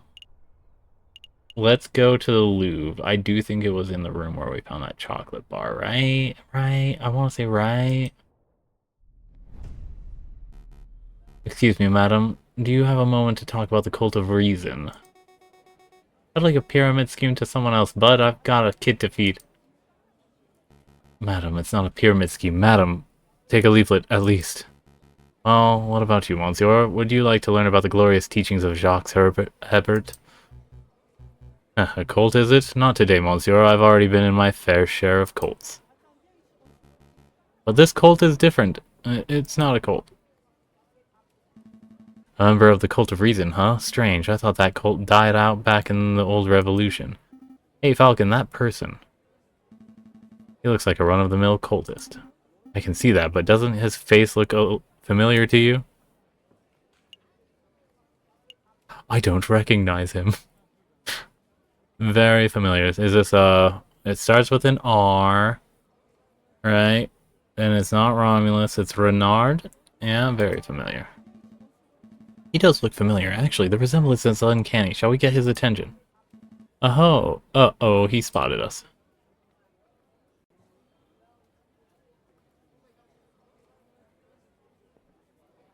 Oh, did he run? Wait, Monsieur! We would like a quick word. Come back, teach us about the wonders of the Cult of Reason. He's gone. So, I'm not going crazy, right? That guy was a splitting image of Judge Romulus, wasn't he? Oh! Oh, okay, so not Fox, he was a wolf. Okay, so that was Romulus. Why is he in a cult? Was he supposed to be a revolutionary and he was doing a shitty job of it by being a shitty judge instead of being a progressive judge, a revolutionary judge? Oh, sorry. Either way, we have an investigation to conduct. Let's focus on that. Right, where to first? Alright, Salle de Tibre. That pot thing. This is the room we investigated during the Poisoned Rose case, right? Why are we back here? I can't help but feel that I saw something here a couple weeks ago. Something that may be of use to us. Really? Alright, let's take a look. Okay, it was this urn. Remember it? It's the one that smelled of chocolate. Yes, but more importantly, it's made of copper. Why is that important? Oh, I see. You're thinking of Monsieur Trove's request. He wanted a copper pot, didn't he? That would do not... I don't know why I thought... Yeah, but this is a museum piece. We couldn't just take it, could we? Couldn't we? I don't know, could we? We could. Well, we couldn't. We could. But we couldn't. We just... Oh, what the heck did I get dumped into my... I got the biggest chunk of granola tossed into my honey bunches of oats. What the heck? Okay. We're gonna flip a coin when it comes to ellipses, maybe, or we shouldn't, period, ellipses.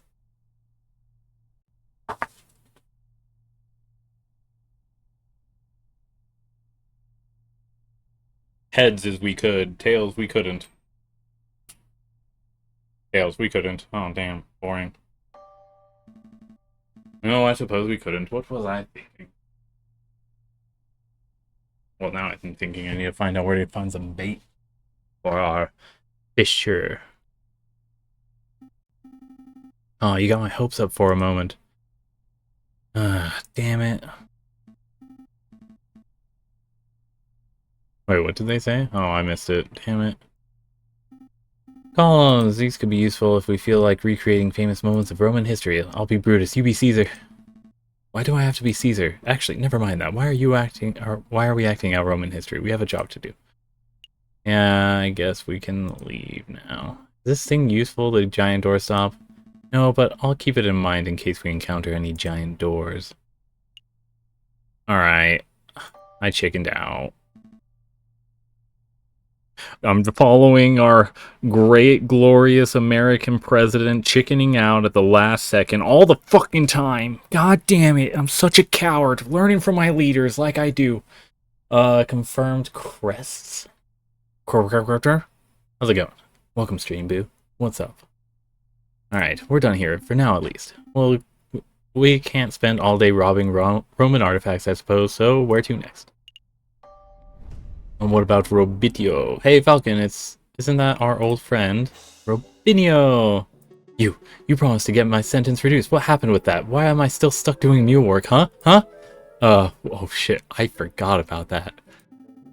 We've been a little distracted. Me getting poisoned, someone getting drowned, you've been picking up garbage? We had this messy case, and now we're investigating stuff.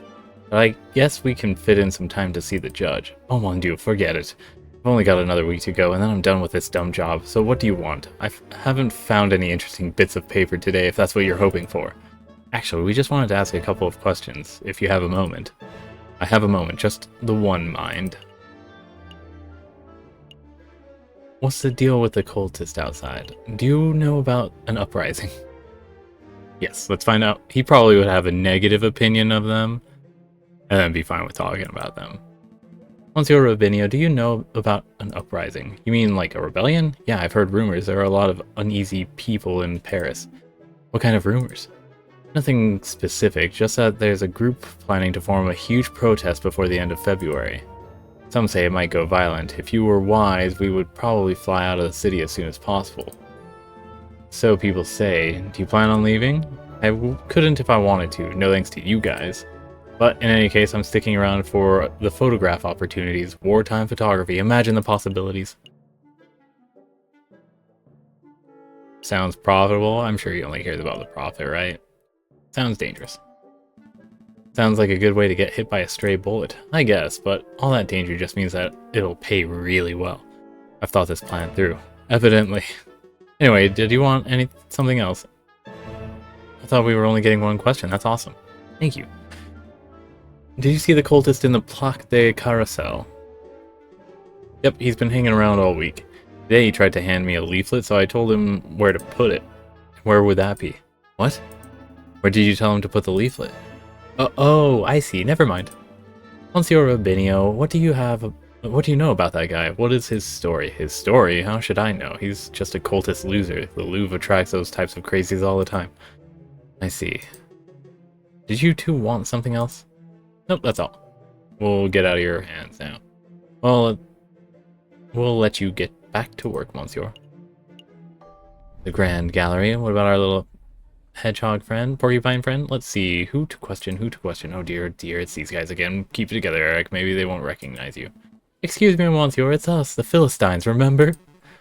Were they talking to me? Yep, definitely talking to me. Okay, deep breaths, Eric. Hi. We have a couple of questions, if it's no trouble. Oh, it's no trouble. No trouble at all. Do you know about an uprising? An uprising? You know, people getting angry, being violent, overthrowing the government, stuff like that. Does it always have to be an angry uprising? I don't know. I feel like you can just be like, no, I'm sort of done with this. When you recognize too that you are just so much more in the power than the situation, it's just like, okay, I'm done. I'm up. Goodness, no, I don't know anything about that sort of thing. Never mind then. What's the deal with the cultist outside? Did you see the cultist outside? The cultist? You mean that cult of reason fellow? Yeah. He accosted me a few days ago. We chatted for a while, not by choice, of course, but because I didn't know how to get out of the conversation. Got a little out of hand, he insisted that I take a pamphlet. Let's have a look at this. Be Your Own God, an Introductory Guide to the Cult of Reason by Jacques Severin. And he even added his own signature. See at the bottom there? To my new bestest bud, Eric. Happy reading. Best of wishes, Sylvius. Green ink, too. What a fiendish color choice. The guy was such a slimeball. We aren't even close to bestest buddies. At least we now know the cultist's name, Sylvius. Do you mind if we keep this pamphlet, Monsieur? Be my guest. I don't want it. Yay! We have a signed cultist guide. Cult guide. Did you want something else? No, that's all. Thank you, Eric. That's all. Thank you for your time. You've been a great help. It's no trouble. No trouble at all. Well, I guess. I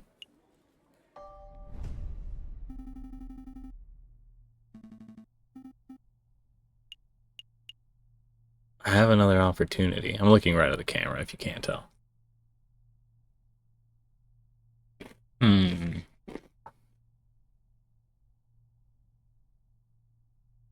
Is this a realistic game?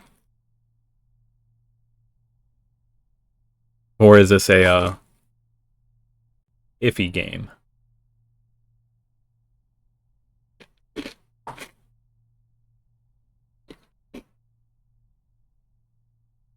See, when I said we shouldn't, period, there was that ellipses there. Hmm. Hmm. Hmm. We're gonna regret it. We'll participate in the... No, wait. Okay, we'll find out the price of it. If it's above $100 for the copper pot at the marketplace, then we will come back here and spend a day. We'll regret that we wasted a day. Are we all done here? Yes, let's go. Make a move.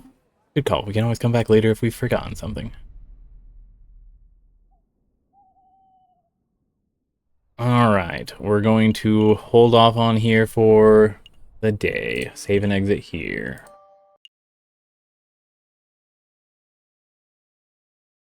Yep.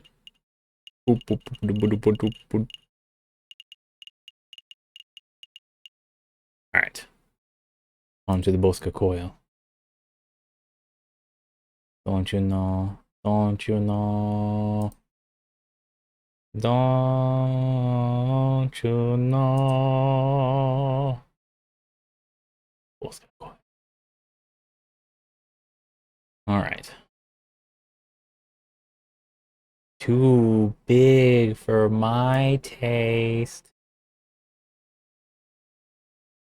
Alright. A little too high for my taste. Alright, so control should allow the snapping to stop. Correct. Sweet. That seems about middle. Now, moving on from our aviary attorney expeditions into our transcribing expeditions. Oh, it's the I like my birthdays song, whatever that means. 6/8 time is what it means, with no 16ths, just 8ths. So it's at 3/4, which means we're dealing with 6 beats per measure. 1, 2, 3, 4, 5, 6, 7, 8 measures with an 8th intro. 24. Alright. So 1/8 intro is sitting. Oh, this is a C major scale. No sharps, no flats, nothing to worry about, nothing to freak out about. Alright. We go. What am I doing? Did I say that's an F, so a G. G eighth note.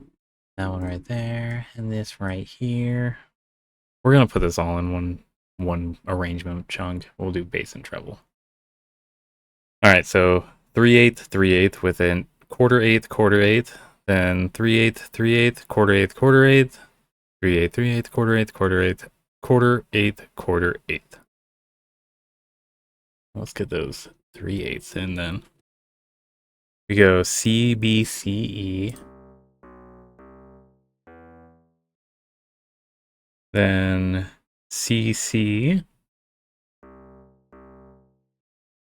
And then our quarter eighth section, we're going to go E, G, F, G.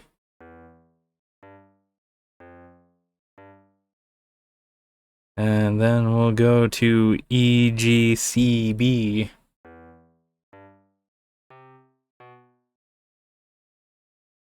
And then we do A, C, G, E.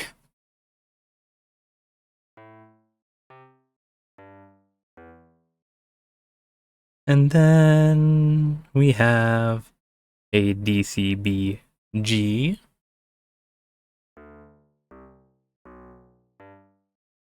As well as, I'm believing that's an F since there was a D there, right? So, an F, E, D, G.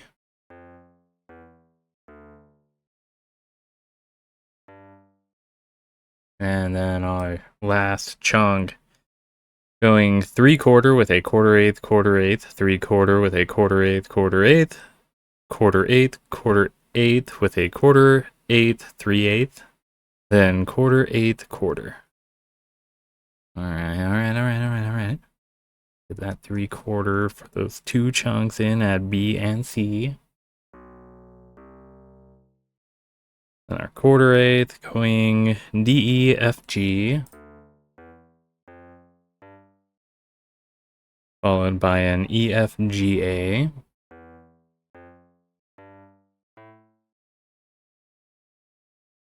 And then we had a weird chunk. Oh no, it was only on the last chunk. There we go. So quarter eighth.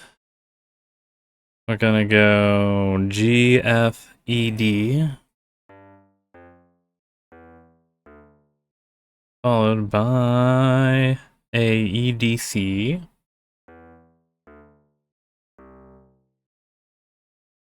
And quarter eighth, C, B, C. Woo! Sneeze. Alright. Then also an E, D, C. Now for the bass clef, ignoring the intro, we have ourselves 3/4 all the way through. Oh, sorry. Nope, that's a lie. 3/4. Sorry, 3/8, 3/8, 3/8, quarter eighth, 3/8, quarter eighth, quarter eighth, 3/8.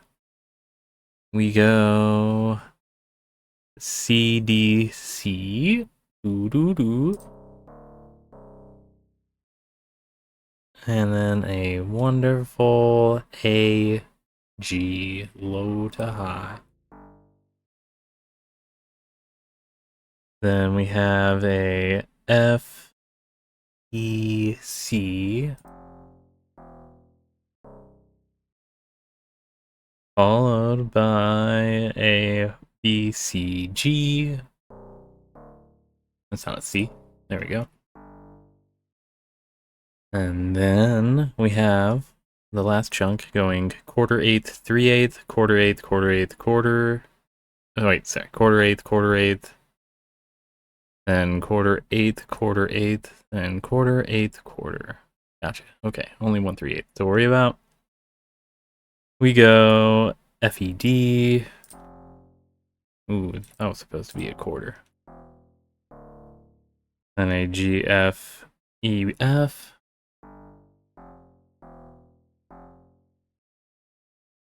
Then a G, G sharp, A, F.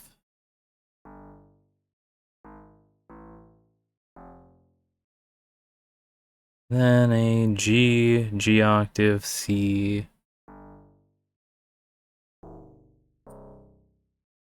Yeah, that sounds like an ending. Alright. As well as a G, F, E. And then our tempo for this wonderful song called I Like My Birthdays is 72, conducted 2 beats to a measure. So I'm gonna keep it at 72 because I assume that means that it divided at 144 by 2. Alright. Blowing my nose real quick while we play this song. Words by Wallace F. Bennett, 1898 to 1993. 1 year of overlap. Music by Tracy Y. Cannon, 1879 to 1961. No overlap with me. Alright.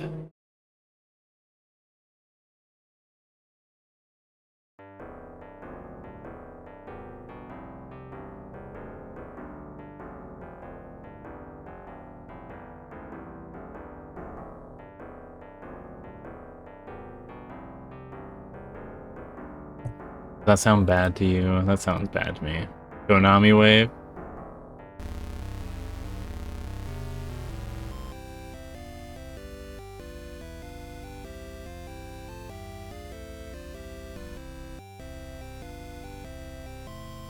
Should we try it at 64 or 66 or 36? Yeah, 36 is half.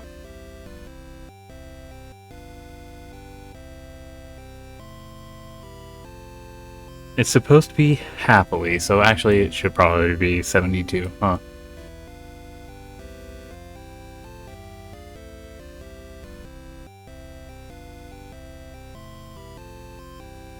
Okay, well, the songs as they go. I can't show you the picture because my camera's not working. Okay, I like my birthdays. Every one, each brings a greater joy to me, but I can't wait until I'm 8. So this is song specifically for kids under the age of 8, by the way. Again, indoctrination all the way from the get-go. No critical thinking, all externalized. Why do you think AI got taken up so greatly by the atheistic heathens of the religious order? They go out, they leave their Christian nationalism, find God in the form of a technological deity named Grok, and then they drop everything for it because they feel at home. No critical thinking going on in any of those heads. Alright. Anyways, I like my birthdays, every one, each brings a greater joy to me, but I can't wait until I'm 8, for then I'll be baptized. You see? See, this is also not providing any actual artistic perspective to the concept of the baptism. It's just like, remember, this is a very serious thing of thought. No. This is going to be a song that we're going to have everyone sing, especially on their birthdays as they count their way up to 8. Can you count it? It's not that hard to do. You can fit it on your hands, so using your fingers, not even your opposable thumb that doesn't count as a finger. But, where was I at? Oh yeah, again, this is just, the indoctrination. That is the thing that you do. You get built up all this happy thought of like, oh yeah. And then if you're not happy, then you're in discordance. You don't even know what's wrong. You just aren't happy with getting baptized at 8. Then all that discordance shows up. And then you're just like, oh shit, am I a bad person? Well, I did say shit just now. Fuck. Oh shit. Oh fuck. Oh shit. Just back and forth all the time in your head until you spiral out of control. And then you just baptize anyways because you bury it deep, deep down. And then you learn to lie like the best of them. And then you recognize, hey, this is a good skill. Maybe I should take this to the, what is it? The NSA, the CIA, the FBI. Maybe I'd be a good agent. And if not, I can at least recognize when somebody's doing the same thing. And then we can send our actual paid agents to go deal with that. Even though it was my idea. I spotted the person that was weak and vulnerable like a good missionary would. But no, I guess we're doing this for another religion. Right. Not Mormonism, because Mormonism isn't the one true religion necessarily. Otherwise, I'd still be there and I would have believed in it. But no. You know, like that's the kind of rambling and the ranting going on inside the kids of the youth.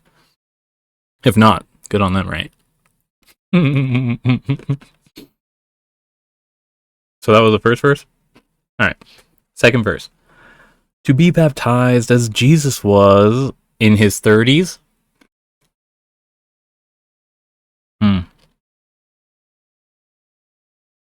Like he didn't do it all the way up until then. Was Jesus really perfect then, or was he perfect after that point? Then wouldn't it be better for you to just not get baptized at all? And then we're just doing everybody a disservice by baptizing them in this life, and when we do baptisms for the dead inside of the Mormon church. That would suck. That would be a lot of fun genealogy work that we did for no tangible gain as far as our 401c status, whatever nonprofit organization status goes. Oh well. Shame, shame. What are we gonna do with all the golden cow baths now? There's so fucking... How many cow baths are there's? We can count how many cow baths there are by counting how many temples there are. LDS temples, how many? How many do they self-report? 382. You could take a unique bath every single day of your life, including the leap years, because you only have, what, 365 minus 382? Sorry, 382 minus 365 would end up being, I want to say that's 17, right? 17? So 17 times 4. I guess you would have some overlap. 17 times 4 would be how many different leap years you could accommodate with those extra ones based off of 365 that's taken out. So 17 special baths for your leap year baths inside of a golden cow. By the way, again, this is a bath that I'm sorry, not bath, but baptismal font. LDS Temple baptismal font. Look at this shit. See the cows down there? I guess I don't really have the image all the way up on here, do I? That's awkward. I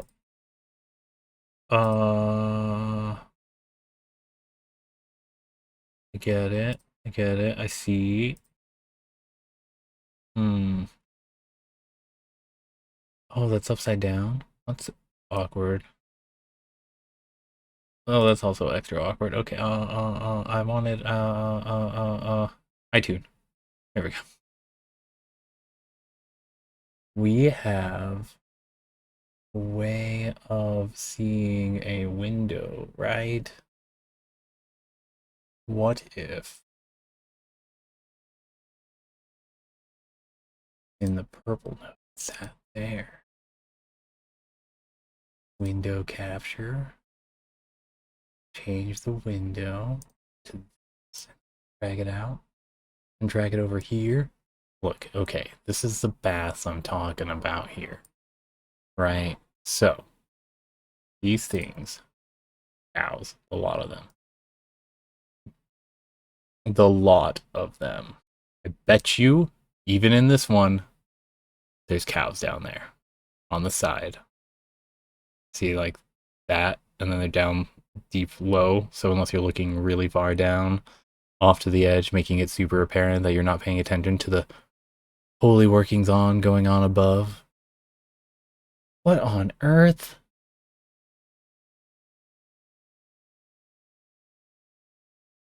Hey, they're not gold, right? That's good, right? Looking Trump is just missing his opportunity to have all the aesthetic he could ever want if he just became a Mormon. You think they would welcome him? I feel like they would welcome him. No way. No way it's supposed to be shaped like a keyhole. That's just coincidence.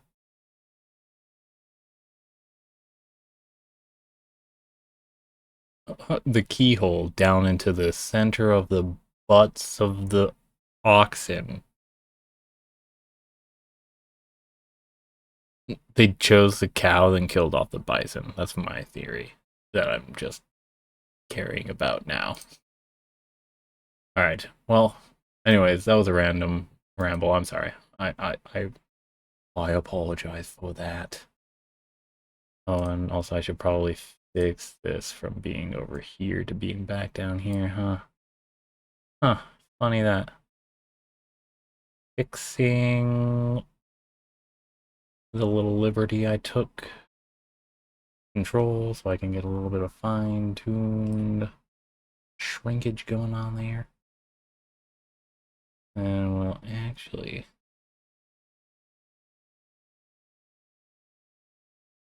Yeah, there we go. Something like... that. Okay, we're back on track. We're back on track. I swear we're back on track. As I drag this over here. Okay. Second verse? We did the second verse? Yeah, to be baptized as Jesus was by one who holds the priesthood. You know, the priesthood is the one that allows you to open up and do all these fancy, wonderful things in the name of the Lord, not that were previously barred or lost when all the saints didn't pass that knowledge on. I don't know. It got lost somehow. Jesus didn't have it, and he didn't tell anybody else about it, I guess. And thus obey God's holy laws is just the thing I want to do. It's just the thing. God, I'm such a fucking nerd. I love this shit. Fuck any rebels that wanted to join Satan. This is the cool shit. I love it. Hip hip hooray. Killing in the name of God.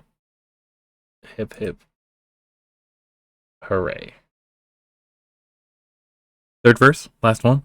When hands are laid upon my head.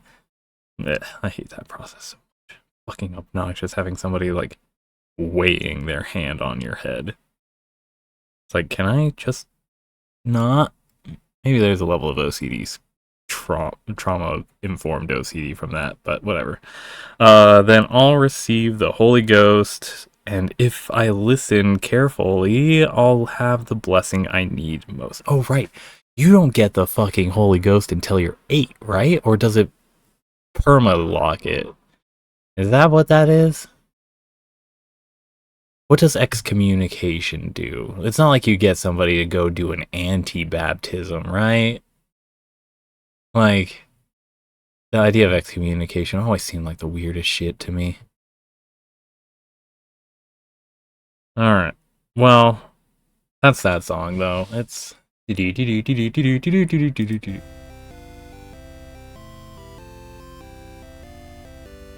You're supposed to skip along to it as you're singing this song, thinking happily about all your older siblings or relatives getting themselves baptized and how you're going to be the one that gets to dress in the super white, starched, clean overalls that you go into the water with and then get dunked under. Yeah, weird shit.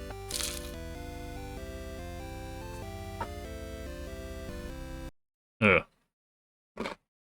New song, get me out. Oh, I didn't save it. Oh shit, don't get me out yet. I like my birthday songs devoid of church and state.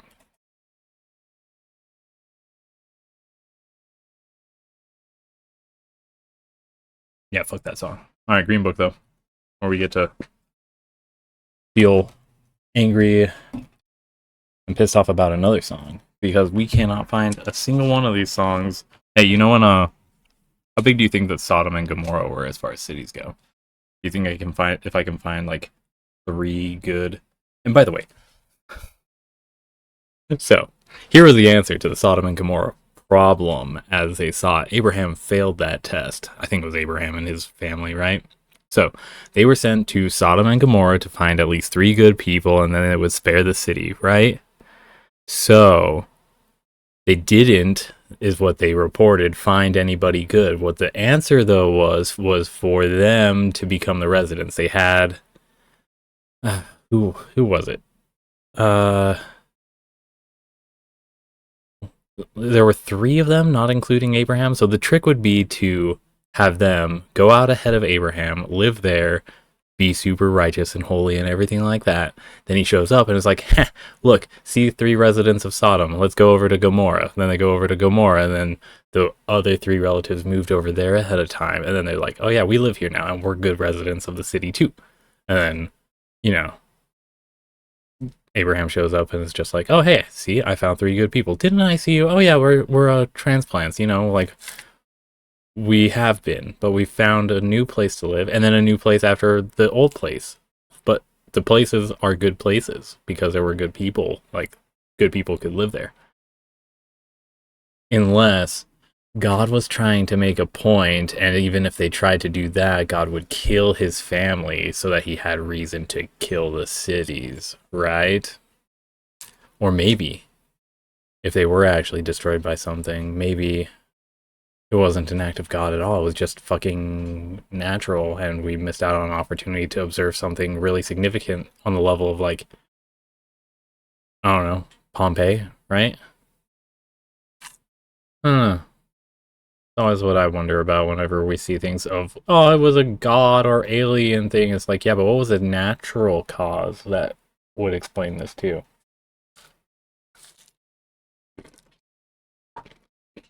Um, Crunch, munch, munch. My bad. So we did the Lord is my light yesterday, right? We're doing from all that dwells below the sky, from all that dwell below the skies. We didn't do that one yet, right? I don't remember doing whole notes yesterday. T. The Lord is my light. Okay, then F. For no from. Oh, we have not done from yet. We have 2 time, 2 sharps, meaning C sharp and F sharp, not in that particular order. And that means that we are in a D major scale, shifting on from a G major scale, which is the singular F sharp that you would worry about. 2 time basically is no different from 4 time, as well as us having an 8th down below. All it's the 8th is a saltine. It ruins it when they save it. The 8th for being the tiny little grain of salt. That's like, how can we come up with a metaphor? So you're stuck inside of a tempo, and then they save, like, you just, okay, so it's like you're stuck in a very specific slow-paced tempo, and then somebody being like, oh, but look, it's a 2-for-1. It's a membership card at a place of a restaurant that you don't even like going to, and you get 1 free blank, and it's not even like a meal or anything that you go there for in the first place. It's just like an extra straw with your cup or something. Oh, that's nice. Yeah, we saw that you like to blow the little paper wrapper off into your friends' faces. The 1, 2, 3, 4, 5, 6, 7, 8, 9, 10, 11, 12, 13, 14, 15, 16 times that you were here. So we thought, we could give you an extra straw. I know it's littering because you're not going to be using either of them. You don't get drinks, you just get the straws. It's weird, but it's free now. We've been charging all of our other customers going from this point on a little fraction of a cent extra too, so that we can have our we charge you 1 cent extra moment eventually down the line. But for now, we offload your use of straws. This is a random bit. I'm sorry. Straws off to the customers that come after you / including you, because you come after you when you're a return customer. Blah, blah, blah, blah, blah. Sorry, that was a weird one. So, no intros, no outros. The 8s, so we can fit 32 4 measures per. We had 16 that we counted out, so half, quarter, quarter, half, quarter, quarter, half, quarter, quarter, whole. Wow. Hit stop on that. So C sharp and F sharp. We're going to go DDC,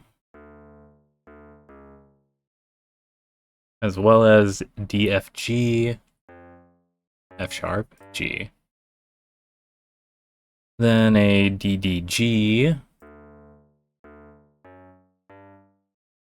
as well as a ABC, then a FED, followed or accompanied by a DCB, and a whole note, at C and A. Next. Do. Half, quarter, quarter, half, half with a half, quarter, quarter, half, quarter, quarter. Sorry, half, half with a quarter, quarter, half. Then a whole note. Or half. Gonna go D, D, D, and A, A, A.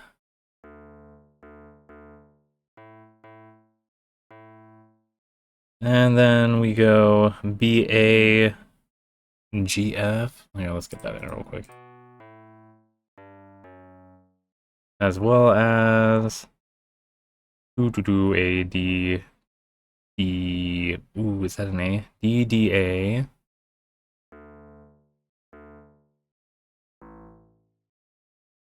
D, D, A, B, C. It's like it sank and then it's floating back up. Then this is a D. Yeah. Followed by whole note C and E. Wonderful, wonderful. We love to see it. Half, quarter, quarter, half, half with a 4Q, half, quarter, quarter with a 4Q, whole note. Wow. Wow, we love to see it. Alright, DDC. And I believe that was an F. I saw. Confirm it, please. FFD. I meant E, right? Yeah, I meant E. Then a DD. Half note, half note. Yeah, followed by the 4Q being a DFAD. Can't do it there, so FAD. Then a BAGF. BAGF. Then lovely quarter, eighth, eighth. No, half, eighth, eighth. Half, quarter, quarter. BCD. Then a whole note at C and E.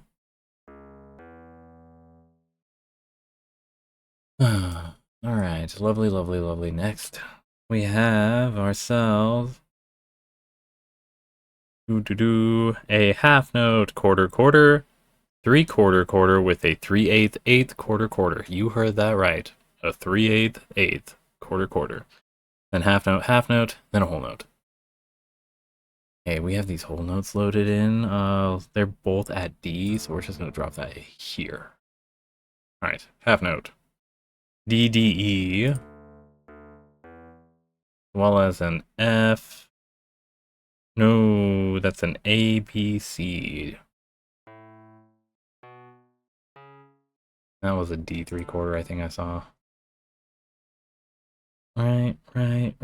Let me confirm that it was a D and then a low G, or a G. Then we have our 3/8, eighth, quarter, quarter going F, E, D, E. F, E, D, E. Then a half, half spree going D, C, and F, E. And then we have a need for the bass to be heard. Overdriven guitar? Nah. No. Been a bit since we tried shuffling. Too delayed. Too... What is it? Lo-fi pass filter? Filtered? I can't hear anything there. That sounds like a Taco Bell.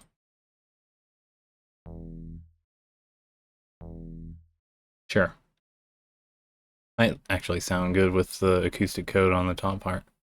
So we'll keep it half, quarter, quarter, half, half with a half, quarter, quarter, half, half with a half, quarter, quarter, whole note. Going D, D, E. And an F, G, A, I want to say. F, A, A. Yeah. F, A,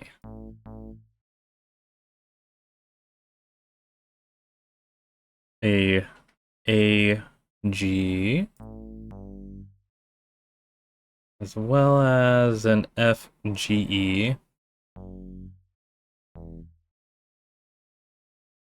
Then we have a D, E half note, as well as an A, G sharp. And then our whole notes sit at A octave. Half note, quarter, quarter, half note with a half, quarter, quarter, then half note, then whole note. We're going to go D, D, F and an F, F, A. Go for effect.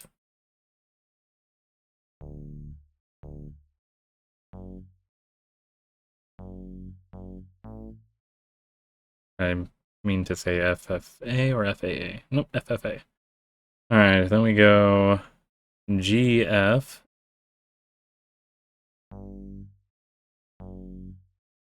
As well as up above being a G, AF.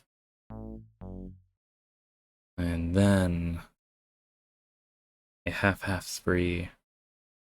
Going from E to D and G to A. And our whole note with an octave, I'm assuming A again.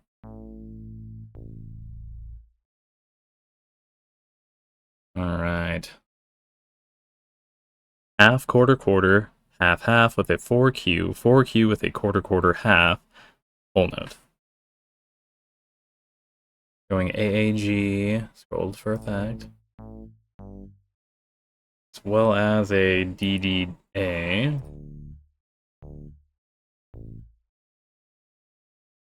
Then a DF. Our 4Q pertains to an FADA.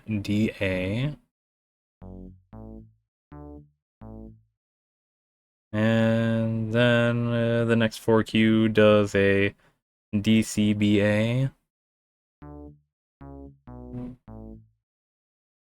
And our half note is a D. No. I said this all wrong. Was I looking in the wrong? No, just for that one. Okay. I was looking in treble clef. The bass clef 4Q actually goes G, F, E, D. That's good to know. Whole different tone. Okay. Then also a G, A. And a whole note. A octave again. How point? Saltine.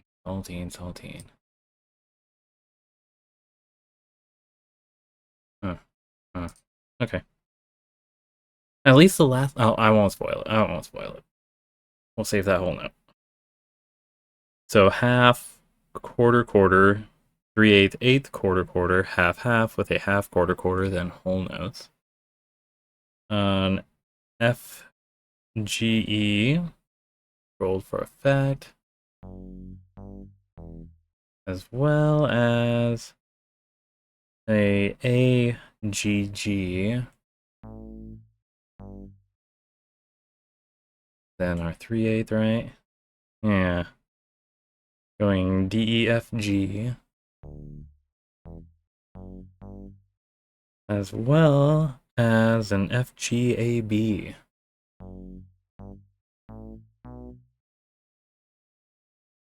Then a G, no, an A octave. Oh, it's getting it ahead of time, so we can do something different. Gotcha. A, G. Then whole note, D, and F. And that's it. We got it. This is From All That Dwell Below the Skies, by text by Isaac Watts, 1674 to 1748, and music by John Hatton, died 1793. Don't know when he was born, but we know when he died, and good riddance to the man.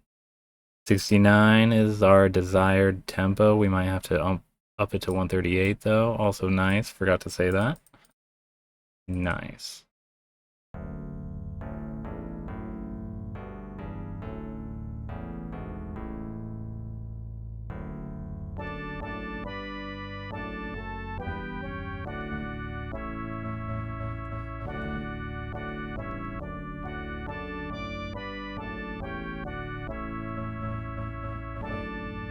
It's too pizzicato on the bass. Hmm.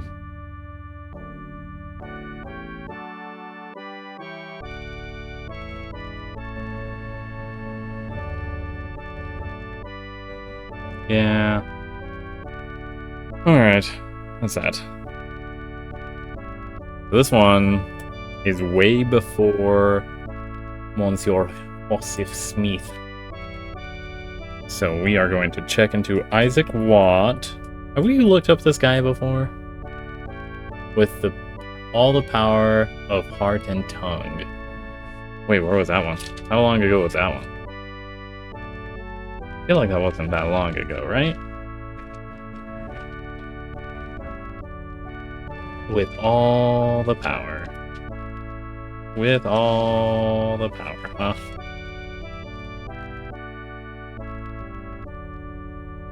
Where? Do we even have a song like that right now? Was there different lyrics that we were pulling up? Was it super... I'm like at 40s and I'm not seeing with all the power. Did I pause this song too? I'm sorry. Me being a rude host here. Alright, I guess... Oh, it's gonna be in like the war one, huh? With all the power. Saints behold, now we'll sing one accord, we pray for thee, we listen. We thank, got power, got right, wake. What glorious scenes, sweet, gospel peace, what's witnessed.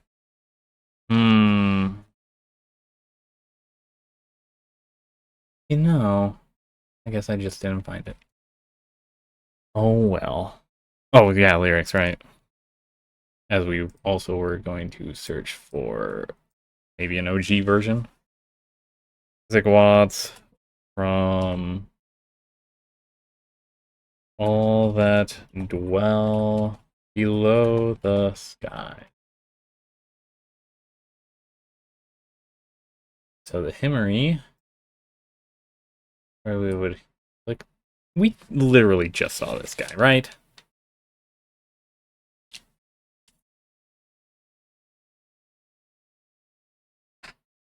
Anyways, I guess it's from 1719.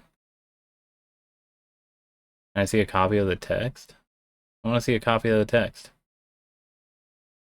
Oh, just here. Oh, there's so many pages here. Are any of these from the book? Oh my god. Oh my god, I actually love this website. What the hell? It keeps getting better and better. What the fuck?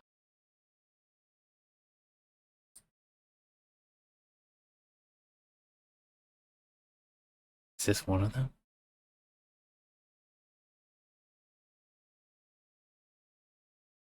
What? Oh, that only does a portion of it.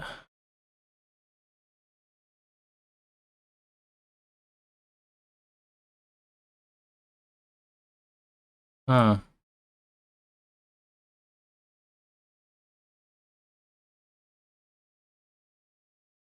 They're really that short that I can show up like that. Ooh, horizontal would be cool to see. I Watts J Hatton. We're choosing arbitrarily this one for our cross reference. Although I would actually like to see a more definitive understanding of this.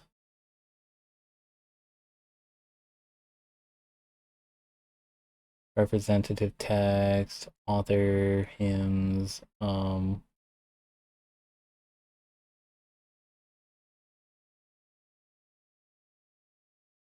Oh, and it has the original psalm. That's cool.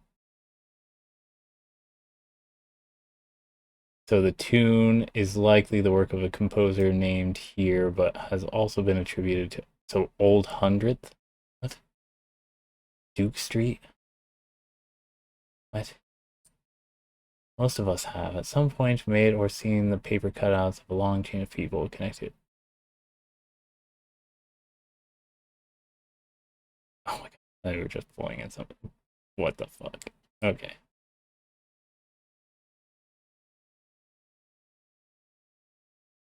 That's the store. I want to see the oldest print copy, but how do I find a date for that? Can they not provide me one? Ugh, that's so sad. That's so sad. That's so sad. I want to see the appearance timeline of it all the way back in the day. I. Oh my gosh, and you're purchasing shit too? By who? This tune is in higher keys. What? Music, Duke Street, blah blah blah. You're charging people for printing this paper, this image right here. That's so dumb. Well, good thing I didn't know how to handle that at all. Huh. Lovely, lovely, whatever. Alright, I guess we'll stick with our random one after we. I doubt there's going to be any changes at all. Anyways, the lyrics, they end up going from all that dwell below the skies, let the creator's praise arise. Everybody get up and clap your hands. We're doing an anthem.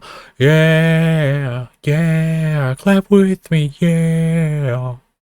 Okay, anyways, everything, by the way, that dwells below the skies. Anybody that's squatting here in God's domain, that dwells here, let the Redeemer's name be sung through. What if you don't know the Redeemer's name? What if your Redeemer has no name because you didn't really think that you needed a name? Because, like, I mean, there's him, and then there's you, and then there's the others that aren't. And that was, presumptuous of me to use the pronoun too. Pronouns, plural, him and you. I don't know. Let's see. So, though through every land by every tongue. So,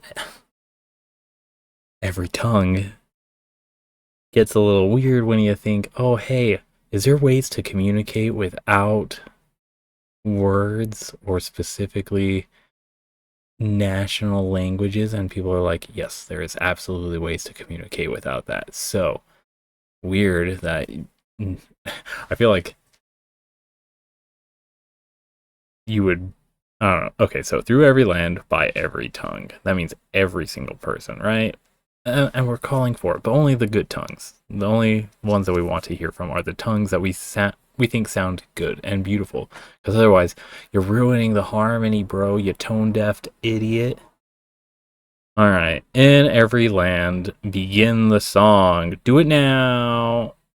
We're calling it now. We've been calling it since we put this into the Bible. We've been calling it since this song was written in 17, was it 31? Was published in Big Time Money Time. I don't know. Probably wasn't that much money being made back then, though. Oh no, the 18. No, wait, wrong time. 1670s? Yeah, probably not that much. This is before even our aviary attorney story is taking place. 200 years or so. Okay, well, let's say 150 for the aviary attorney. It's been way longer than that since then. Almost 500 years for us, right? No, we're not in 225. Ugh. Or 2250, it's 2025. The zero's in the wrong place when I was doing that math in my head. Ugh. It's not that long ago. It's only been 300 years since then. God damn. This revolution to get past capitalism, quote unquote, slow, but going by pretty fast. Holy shit. Holy shit. There's a lot that happens, a lot of discussion and nuance and everything that's been brought to the table, and it's all just ready to go if the people that were elected would just fucking ask. God damn. But no.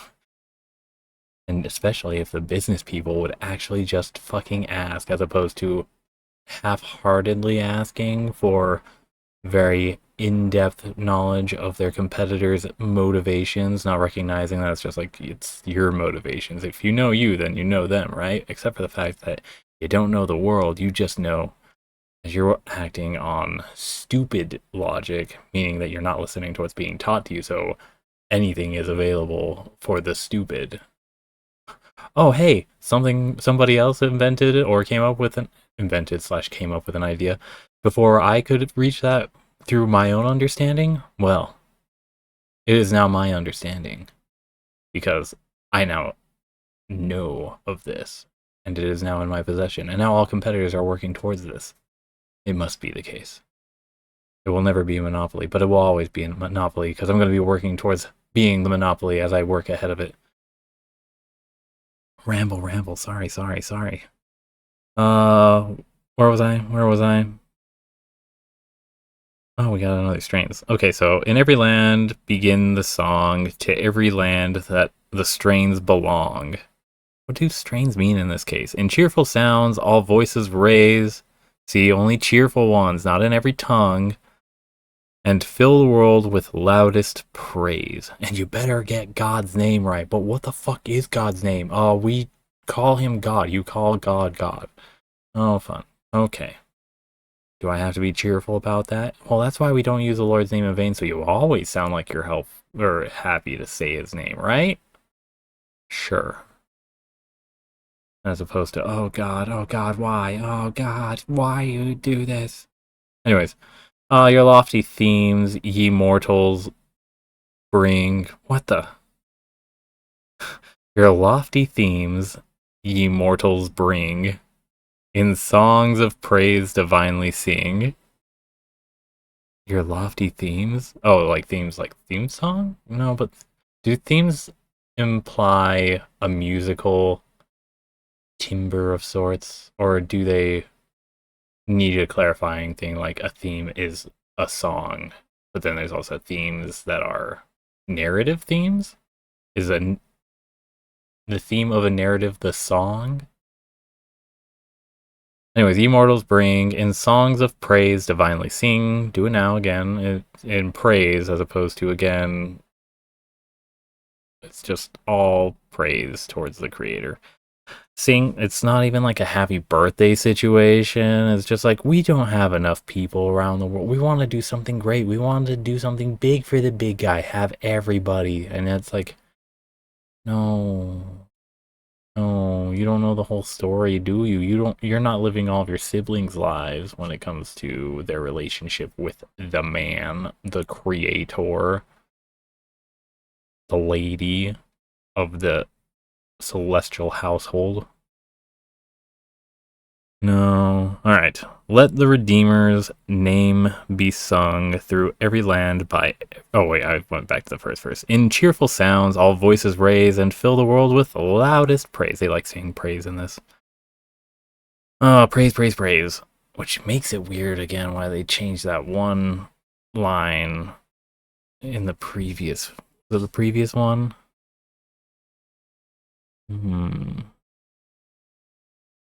They just changed one song and it seemed a little weird. Anyways, fourth verse, final verse, right? Yeah, eternal are thy mercies, Lord.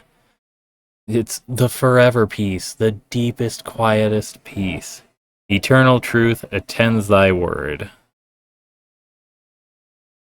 Oh, it attends it. It's not eternal truth. It attends thy word. Like, you'll always find it because reality is woke, so when you find that this is the true depth of the facts, don't care about your feelings because the truth attends to thy word. So you are always running up against God. And if you try and run against the truth that we all end up recognizing or will always end up seeing, then you're just constructing a house of cards that's doomed to fail. Make sure to live in accordance with the information that you're given.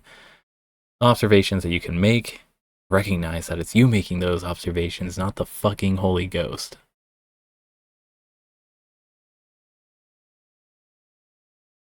I sort of brought that circular, didn't I? That's awesome of me. Anyways, they pray. Oh, again, thy praise. Attend thy words. Thy praise shall sound from shore to shore till suns shall rise and set no more. God damn. Well, fuck. I don't think you're going to be worrying about the suns setting and rising before you're worrying about shores disappearing. I don't know. It just seems to me like there would be no more shores. There'd either be tundras or canyons.